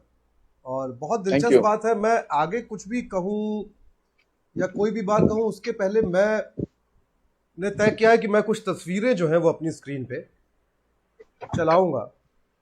और जो बात जहां पे हम पहुंचे हैं अंत में, भीड़ की संस्कृति, अपने तर्क को बिल्कुल तर्क कर देना, उर्दू में तर्क करने का अर्थ होता है छोड़ देना। तो अपने तर्क को तर्क कर देना, अपनी समझ को ताक पे रख देना, तथ्यों को जांचना नहीं, कुछ ढूंढना पढ़ना नहीं, उन आख्यानों पे यकीन कर लेना जो सदियों भी नहीं हजारों साल पहले कहे गए, जिनके बारे में ये भी नहीं पता है ठीक ठीक कि वो किसने और क्यों कहा, जिनका कोई वैज्ञानिक प्रमाण नहीं है। विज्ञान को सिर्फ परीक्षा पास करने और नौकरी हासिल करने के लिए पढ़ना। इन सारी वजहों से, इन वजूहात से हमारे साथ क्या होता है, हम कैसे बन जाते हैं। कई बार हम वैसे बन जाते हैं जिनसे हम नफरत। एक और चीज है जी प्रोफेसर, वो मैं भूल जाऊंगा, मैंने जी बोलिए। बहुत जरूरी है जी। वो ये कि ये जो सेल्फ है ना, ये नहीं होता भीड़ में। बिल्कुल। जो आदमी भीड़ में शामिल हो गया, वो उसकी सबसे बड़ी कैजुअलिटी है उसके सेल्फ की, उसके मैं की, उसके आत्म की। जी। अगर आप इसके लिए तैयार हैं तो आप भीड़ में जाइए, और इसके लिए तैयार नहीं है तो भीड़ से बाहर आइए। तो मैं कुछ भी कहने से पहले मैं कुछ तस्वीरें, मैंने क्योंकि ये बात सुनते सुनते मैंने कुछ तस्वीरें पुरानी अपने आर्काइव से निकाली हैं, और जितनी मैं ढूंढ पाया अभी, मैं चाहता हूँ वो तस्वीरें हम स्क्रीन पे दिखाएं। और मैं आपको बता देना चाहता हूँ, ये तस्वीरें आपकी स्क्रीन पे जब आती हैं, कि ये तस्वीरें जो है ये जर्मनी की तस्वीरें हैं। इन सारी तस्वीरों का जो समय काल है वो 1926-27 से लेकर 1930 से 31 से लेकर के और 1945 बल्कि 1942 के बीच का है। ये वो समय था जब हिटलर जो है वो सत्ता में आता है, और उसके बाद जर्मन लोग जो हैं, जो जर्मन नागरिक हैं, वो वही करते हैं जो हम अपने साथ कर रहे हैं। समस्या ये नहीं है कि आप क्या कर रहे हैं, समस्या ये है कि हम अपने साथ दरअसल बहुत बुरा कर रहे हैं। हम अपने को जो बना रहे हैं उसका परिणाम। तो आज जब आप जर्मनी जाएं या किसी जर्मन नागरिक से मिलें तो वो हिटलर पे शर्मिंदा होता है, वो अतीत में वहाँ जो हुआ उसके बारे में बात नहीं करना चाहता है, कई बार ऑफेंड हो जाता है। ये तस्वीरें आपकी स्क्रीन पे एक तस्वीर है, सबसे आगे एक बच्ची और पीछे तमाम औरतें हैं ओवरकोट पहने। ये यहूदी हैं जिनके साथ भीड़ बिना किसी लॉजिक के। ये एक नोटिस बोर्ड है जहां यहूदियों के खिलाफ घृणा का प्रचार था। ठीक वैसे ही जैसे लखनऊ में नोटिस बोर्ड लगाए गए थे प्रदर्शनकारियों के नाम और फोटो के साथ। ये एक यहूदी की दुकान है जिसको वेंडलाइज किया गया, तोड़ा गया और लूट लिया गया। और इसके बाद जो चौथी तस्वीर आपके सामने आ रही है, ये अखबार है डेली एक्सप्रेस जो कहता है लूटिंग मॉब्स डिफाई गॉयबल्स, कि गॉयबल्स की जो प्रोपेगेंडा थ्योरी थी, हमारे यहाँ भी ऐसे ही लोग हैं। ये पुलिस के जवान हैं जो हाथों में यहूदियों के खिलाफ तख्तियां लेके सड़क पे खुलेआम खड़े हुए हैं। और एक खबर जहां सन बहुत मशहूर अखबार है, Hitler deprives Jews of citizenship rights, ban inter marriages. उसमें एक और चीज है, एक मयंक, ये ठीक, वो तस्वीर जो आप दिखा रहे हैं वो तो अपनी जगह सही है। उसमें जो चीज है वो ये कि जो क्राउड है इसे क्रिमिनल क्राउड में वो कन्वर्ट बिल्कुल बिल्कुल, जो अगली तस्वीर है तो वही है, इंपॉर्टेंट। ये तस्वीरें वही है कि पुलिस का एक जवान वो हाथ में किसी धर्म विशेष के खिलाफ तख्ती लेके खड़ा है, दुकानें वेंडलाइज की जा रही है, वो तस्वीर स्क्रीन पे है। यहां तक कि एक तस्वीर जो आखिरी तस्वीर थी जो लोगों ने देखी अभी फिर रिपीट होगी, वो उसमें भीड़ खड़ी है जर्मन्स की और यहूदियों के घरों का सामान लूट के उसको सड़क पे जला रहे हैं वो लोग, क्रिमिनल क्राउड जिसकी आप बात कर रहे हैं। मैं एक और चीज कहना चाहता हूं, मतलब थोड़ा सा, बिल्कुल बिल्कुल बिल्कुल, मतलब ये जर्मनी से सीधे सीधे भारत की तुलना न करें। नहीं, मैं तो ये कह रहा हूं कि जी, क्यों कह रहा हूं मैं, यहां एक वर्ग है जो हो सकता है कि उस तरह की हरकत करे, लेकिन एक ऐसा वर्ग भी है भीड़ में जी, जो रीजनल और रैशनल है, जो रीजनेबल है और रैशनल है। ऐसे लोग भी जुलूस निकालते हैं जो रीजनेबल बातें कर रहे हैं और रैशनल बातें कर रहे हैं। ऐसे लोग भी हैं, ऐसे लोगों को देश छोड़ना, वहां से लोगों को देश छोड़ना पड़ गया। हाँ, नहीं, यहाँ एक नहीं, मेरा कहना यह है कि हमें सभी को, मतलब भाई अब ये भी तो संभव है ना कि लेफ्ट का बहुत बड़ा जलसा हो जिसमें 10 लाख लोग आए, ठीक, कांग्रेस का बहुत बड़ा जलसा हो जिसमें 10 लाख लोग आए, लाइक दैट। मेरा कहना यह है कि जब भीड़ की संस्कृति की हम बात कर रहे हैं तो उसमें हम एक चीज ध्यान रखें कि भीड़ में ऐसे भी समूह हैं जो रीजनेबल हैं और रैशनल हैं, भीड़ में ऐसे भी समूह हैं जो इरेशनल हैं और एकदम हिंसा से भरे हुए हैं, उन्मादी हैं। यह फर्क भारत में, क्योंकि आपको अगर लोकतंत्र बचाना है तो रैशनल और रीजनेबल से बात करके ही बचा सकते हैं आप। बिल्कुल, सेल्फ को बचा के ही, सेल्फ को वहां से निकाल के ही उस क्राउड से आप बचा सकते हैं।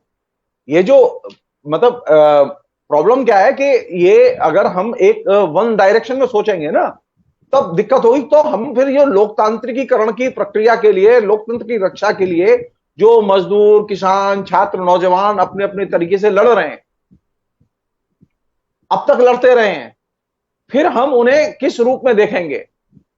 या तो उन्हें हम गायब कर दें या फिर हम उन्हें भी भीड़ मान लें। नहीं, हमें ऐसी भीड़ जो कि लेकिन प्रोफेसर, मेरा जर्मनी की बात करने का मकसद कहीं से भी तुलना करना नहीं था। मेरा मकसद था कि जब हम एक हत्यारी भीड़ तैयार करते हैं, जब हम एक आपराधिक भीड़ तैयार करते हैं जो तर्कविहीन हो जाती है, तो अंततः वो कैसी बनती है?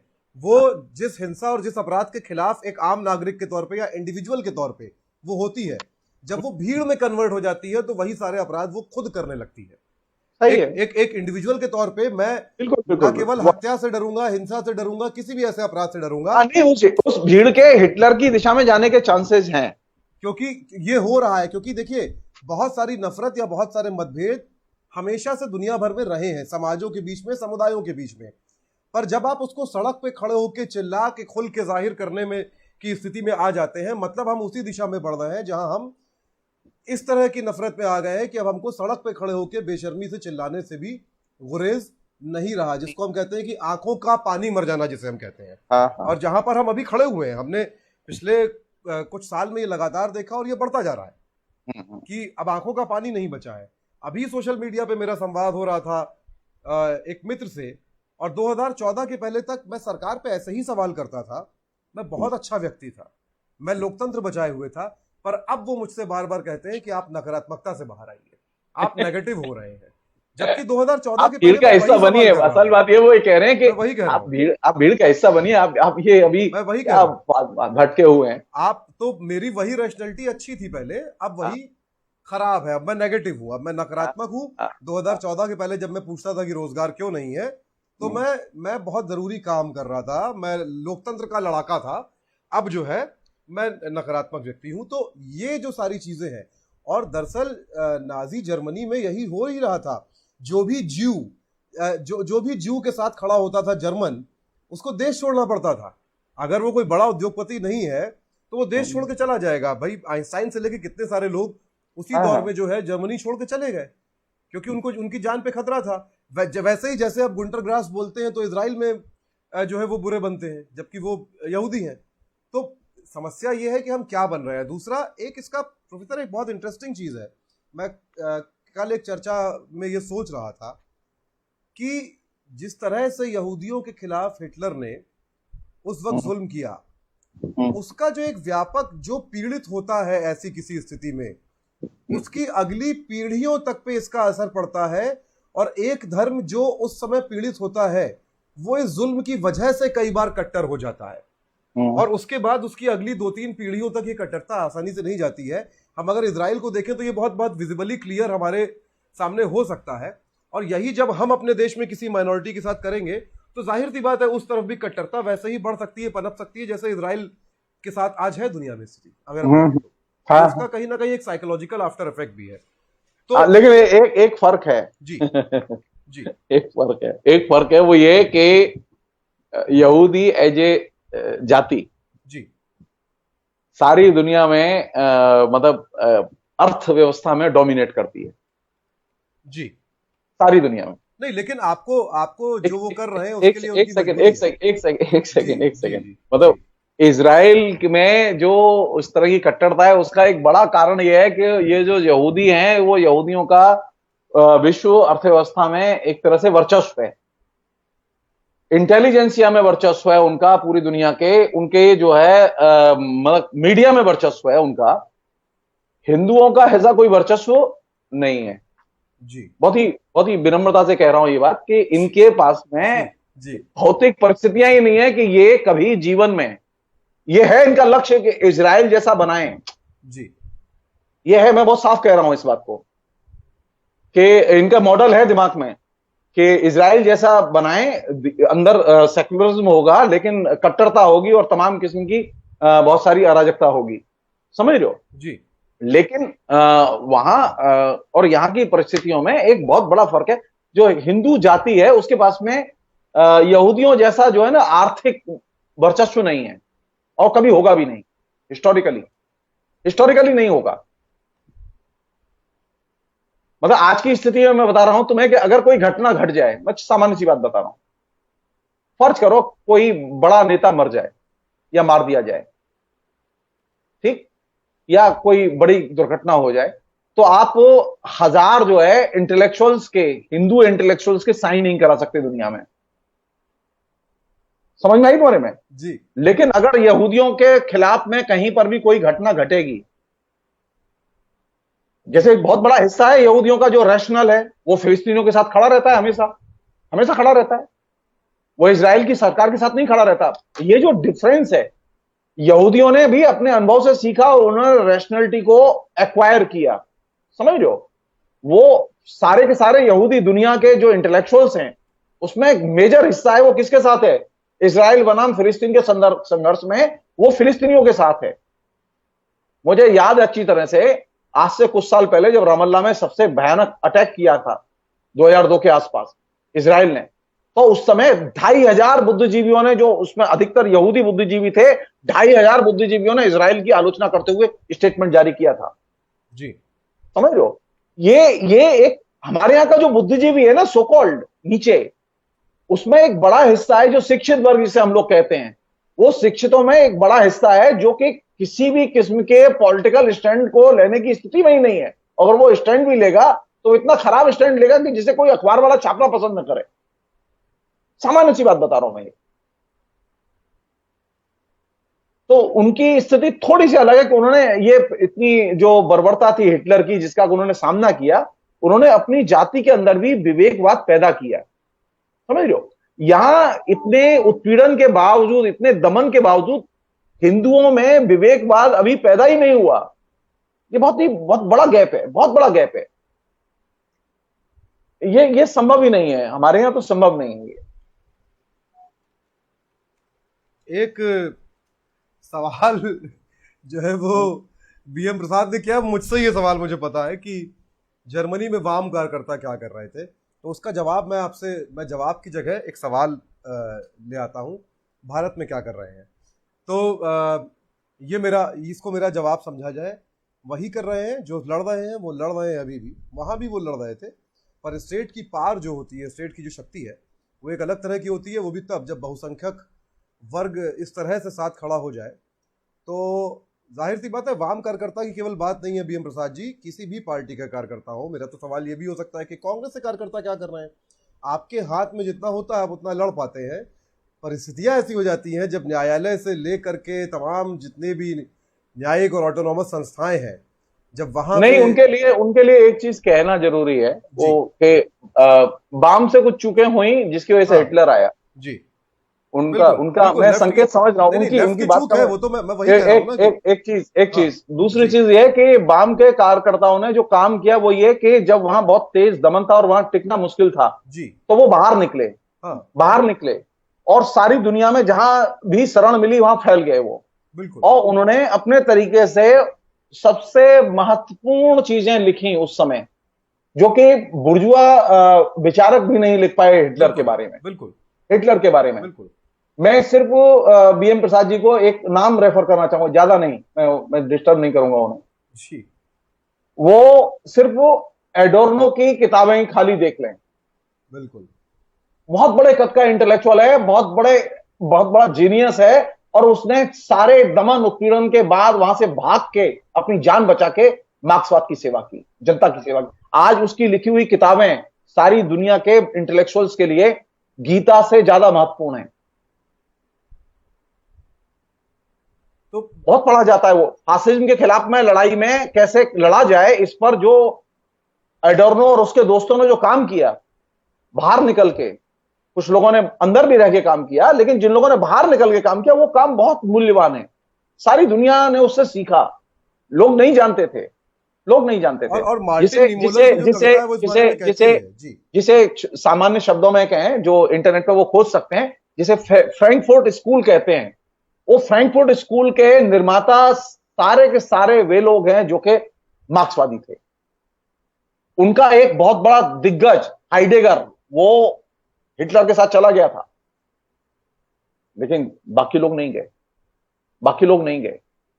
कुछ लोग थे, कुछ लोग थे। जी मैं ये उनकी जानकारी के लिए, कुछ लोग थे जैसे पॉल दे मान थे, वो फासिज्म के प्रशंसक हो गए। हाइडेगर वो वाइस चांसलर ही हो गया वहां जर्मनी में यूनिवर्सिटी का। सवाल ये नहीं है, सवाल ये है कि वो साथ था इनके, फ्रैंकफर्ट स्कूल के प्रमुख लोगों में था वो, जो मार्क्सवादी थे। लेकिन ज्यादातर लोगों ने सबसे महत्वपूर्ण काम किया और बाहर निकल के और भी ज्यादा अच्छा काम किया। और किस चीज पर काम किया जिस पर वो वहां कभी अमेरिका के बारे में जानते ही नहीं थे, मास कल्चर के बारे में जानते ही नहीं थे। इस कैपिटलिज्म इस तरह से विकास करता है, उसके अंदर क्या होता रहता है, हॉलीवुड में क्या होता रहता है, सिनेमा कैसे काम करता है, सिनेमा कैसे जनता को प्रभावित करता है, ये तमाम चीजें आई तभी जब वो खदेड़ के बाहर निकाल दिए गए। होता है ना कि आप अपने जो विपत्ति है उसे संभावना में बदल दें, तो उन्होंने अपनी विपत्ति को संभावनाओं में बदल दिया। और फ्रैंकफर्ट स्कूल की तमाम मूल्यवान किताबें, खासतौर पर एडोर्नो और उनके साथियों की किताबें बहुत मूल्यवान है, वो देख सकते हैं, वो इंटरनेट पर फ्री में अवेलेबल है। नहीं, और जिस मार्टिन निमोलर की कविता का बहुत जिक्र होता है बार बार, first they came for the Jews, पहले वो यहूदियों के लिए आए, उस कविता में उसके बाद पहला जिक्र ही साम्यवादियों का है, यहूदियों के बाद। उस कविता में पहले वो यहूदियों के लिए आए के बाद वो कहते हैं फिर वो साम्यवादियों के लिए आए, ट्रेड यूनियन नेताओं के लिए आए। तो मार्टिन निमोलर, और मार्टिन निमोलर के बारे में जानकारी जो नहीं है लोगों के पास, बता देता हूं कि मार्टिन निमोलर कोई वामपंथी कवि नहीं थे, वो एक पादरी थे, वो एक चर्च के मिशनरी थे जो हिटलर के दोस्त हुआ करते थे। चूंकि हिटलर ने, एडोल्फ हिटलर ने उनको वादा किया था कि क्रिश्चियंस और मिशनरीज के लोगों को कोई खतरा नहीं होगा, ये सब कुछ सिर्फ ज्यूज के खिलाफ है। लेकिन उसके बाद ना केवल मिशनरीज के लोगों पे और क्रिश्चियंस के साथ वही किया हिटलर ने, और ये बात उन सारी माइनॉरिटीज के लिए है जो अभी चुपचाप देख रहे हैं, जिनको लग रहा है कि केवल एक धर्म विशेष के लिए खतरा है। तो हिटलर ने क्रिश्चियन माइनॉरिटीज के साथ वही किया वहां पे जर्मनी में, और तब मार्टिन निमोलर की दोस्ती दुश्मनी में बदली। निमोलर ने हिटलर के खिलाफ बोला और उसके बाद निमोलर को भी उठा के पहले गिरफ्तार किया गया, फिर जेल में डाला गया और उसके बाद कॉन्सेंट्रेशन कैंप में भेजा गया। और 1945 में जब हिटलर की मृत्यु के बाद निमोलर रिहा होते हैं, तब वो ये कविता लिखते हैं अपने पश्चाताप के रूप में। ये कविता हिटलर के खिलाफ लिखी गई कविता नहीं है, ये मार्टिन निमोलर ने अपनी ग्लानि से कविता लिखी है कि फिर वो मेरे लिए आया और मुझे बचाने वाला कोई नहीं था। और मार्टिन निमोलर की जो कब्र है उस पर जो एक पत्थर लगा है जहां पर यह कविता निमोलर के नाम के साथ लिखी हुई है। तो ऐसा नहीं है, वहां क्या हो रहा था वो क्लियर है। और एक कविता है बर्तोल्ट ब्रेख्ट की जो उज्ज्वल भट्टाचार्य ने अनुवाद किया है, कल मैं मायूस था। और ब्रेख्ट की कविता उसी बारे में कहती है कि कल मैं मायूस था, मैं सोच रहा था शायद हमारा आंदोलन चकनाचूर हो रहा है 100 साल के लिए, हमेशा के लिए नहीं लेकिन कम से कम 100 साल के लिए, और हमें आज जीना है। आज मुझे पता है मैं सिर्फ कल मायूस था। तो ये जो ब्रेख्ट की कविता है ये बहुत इंपॉर्टेंट धुरी देती है। खैर एक और सवालों की ओर जा रहा हूं और कि इसमें बहुत एक खेमकरन सोमान जी ने कहा है कि वो रेनेसां के जो वीडियोस हैं हमारे वो अपने कॉलेज में दिखाना चाहते हैं। तो सोमान जी 4 एपिसोड आ रहे हैं, मैंने अपलोड कर दिए हैं, उनको पब्लिक कर दूंगा मैं संडे को। राम मोहन राय के और ईश्वर विद्यासागर के एपिसोड भी तैयार है अपलोड होने के लिए। तो वो राम मोहन राय के अपलोड हो चुके हैं, वो संडे को मैं पब्लिक करूंगा उनको, वो आपको मिल जाएंगे। और इस तरह से सारे एपिसोड आपको रेनेसां के मिल जाएंगे। एक सवाल जो है वो अमरजीत सिंह तन्हा पूछ रहे हैं कि नहीं, उन्हें एक चीज और भी कह देते हैं कि मेरे जो YouTube चैनल पर वो सारे वीडियो हैं, वो चाहे जगदीश्वर जी के YouTube चैनल पे हैं वीडियोस। हाँ, वो सारे हैं जी। तो और अमरजीत सिंह तन्हा ने पूछा है कि क्या धर्मों से निजात पाके ही मनुष्य बना जा सकता है? ये मुझे लगता है इसमें अलग अलग राय हो सकती है बहुत सारी। नहीं, सवाल यह है कि मनुष्य को पहले मनुष्य का बोध देके निजात पाई जाए। ये जो मनुष्य का बोध ही नहीं है, वो धर्म का बोध पहले अर्जित कर रहा है। दिक्कत यहां है, मनुष्य को पहले मनुष्य का बोध हासिल करने दो, उसके बाद में वो तय कर लेगा उसे धर्म चाहिए कि नहीं चाहिए। मुश्किल ये हो गई है कि लोगों से कहा जा रहा है धर्म जरूरी है, मनुष्यत्व जरूरी नहीं है। दिक्कत यहां है, मनुष्य को एजेंडे पे लाओ, वो तय करेगा धर्म चाहिए कि नहीं चाहिए, पूजा करनी चाहिए कि नहीं चाहिए, वो तय करेगा। इसमें चुनने वाली बात नहीं है, मनुष्य के का कोई विकल्प नहीं है। लोग विकल्प बना रहे हैं, वो कह रहे हैं कि धर्म विकल्प है, नहीं, मनुष्य का कोई विकल्प नहीं है। मनुष्य का राष्ट्र विकल्प नहीं है, राष्ट्रवाद विकल्प नहीं है, धर्म विकल्प नहीं है, कोई चीज विकल्प नहीं है। मनुष्य निर्विकल्प है और मनुष्य को ही केंद्र में रखा जाए, उसके बाद में कुछ किया जाए। मनुष्य पहले मनुष्यता तो अर्जित करे, वो जिसे रविन्द्रनाथ कहते हैं ना कि मानव बोध पैदा करो। पहले मानव बोध पैदा किए बिना उसके बाद तय करो क्या करना है, वो मनुष्य तय कर लेगा अपने आप। जी। तो आज का ये एपिसोड जो है खत्म होता है अभी, लेकिन हम डॉक्टर अंबेडकर के बारे में बात कर रहे हैं, तो आप ये मत सोचिएगा कि डॉक्टर अंबेडकर का ये चैप्टर खत्म हो गया है। ये लंबा चैप्टर है, लेंथी सिलेबस है थोड़ा सा, पर देख रहा हूं मैं कि लोग लगातार देख रहे हैं। तो जब तक आप देख रहे हैं तब तक जब तक एक व्यक्ति भी इस शो को देखेगा हम करते रहेंगे। ये तो तय है, कोई एक व्यक्ति भी देखेगा तो करते रहेंगे, और जब एक व्यक्ति भी नहीं देखेगा तो हम लोग, चूंकि फिर हमको प्लेटफॉर्म की सोचना पड़ेगा, नहीं हमें सोचना पड़ेगा। हम लोग स्काइप पे बात कर सकते हैं फिर आपस में, फिर हमको प्लेटफॉर्म नहीं चाहिए, हम आपस में ऐसे ही बात कर सकते हैं तब हम लोग। लेकिन जब तक एक व्यक्ति भी देख रहा है हम इसको करते रहेंगे। और सवाल ये नहीं है कि आप हमारी सारी बातें मानिए, सवाल ये है कि आप सोचिए, बस जानिए क्या हुआ है, जानिए बस। और अपने आप से तर्क कीजिए हर रोज कि आप जो अब तक मानते आए थे वो सब सही है क्या, क्योंकि हमेशा कुछ भी सब कुछ सही नहीं हो सकता है जो हम मानते आए हैं। और हम रोज अपनी गलती जो है वो समझ सकते हैं, मान सकते हैं, सीख सकते हैं। और हम ये भी नहीं कर रहे कि आप तर्जनी कीजिए, हमको बताइए कि आप गलत थे और आप सोचना शुरू कीजिए, सिर्फ इतना हमारा मकसद है। तो इसी के साथ और आज रात को 8 बजे जो है वो आप हमारा एक जो विशेष कार्यक्रम है वो आप देख सकते हैं रात को जूम इन में। हमारा आज क्योंकि जूम इन का दिन है तो आज जो है हम एक विशेष कार्यक्रम लेकर आएंगे जिसमें हमारे साथ जो है वो फिल्म डायरेक्टर जो तनुजा चंद्रा जो है वो होंगी और तनुजा के साथ प्रोड्यूसर अनुपम मंडलोई होंगे। उन्होंने बहुत मजेदार सी एक डॉक्यूमेंट्री बनाई है, तनुजा ने, आपकी स्क्रीन पे पोस्टर है। वो उनकी दो बुआएं हैं, आंटी सुधा और आंटी राधा, जो उत्तर प्रदेश के एक गांव में साथ में रहती हैं अपने पति के देहांत के बाद। पिछले दशकों से एक साथ एक घर में रह रही हैं।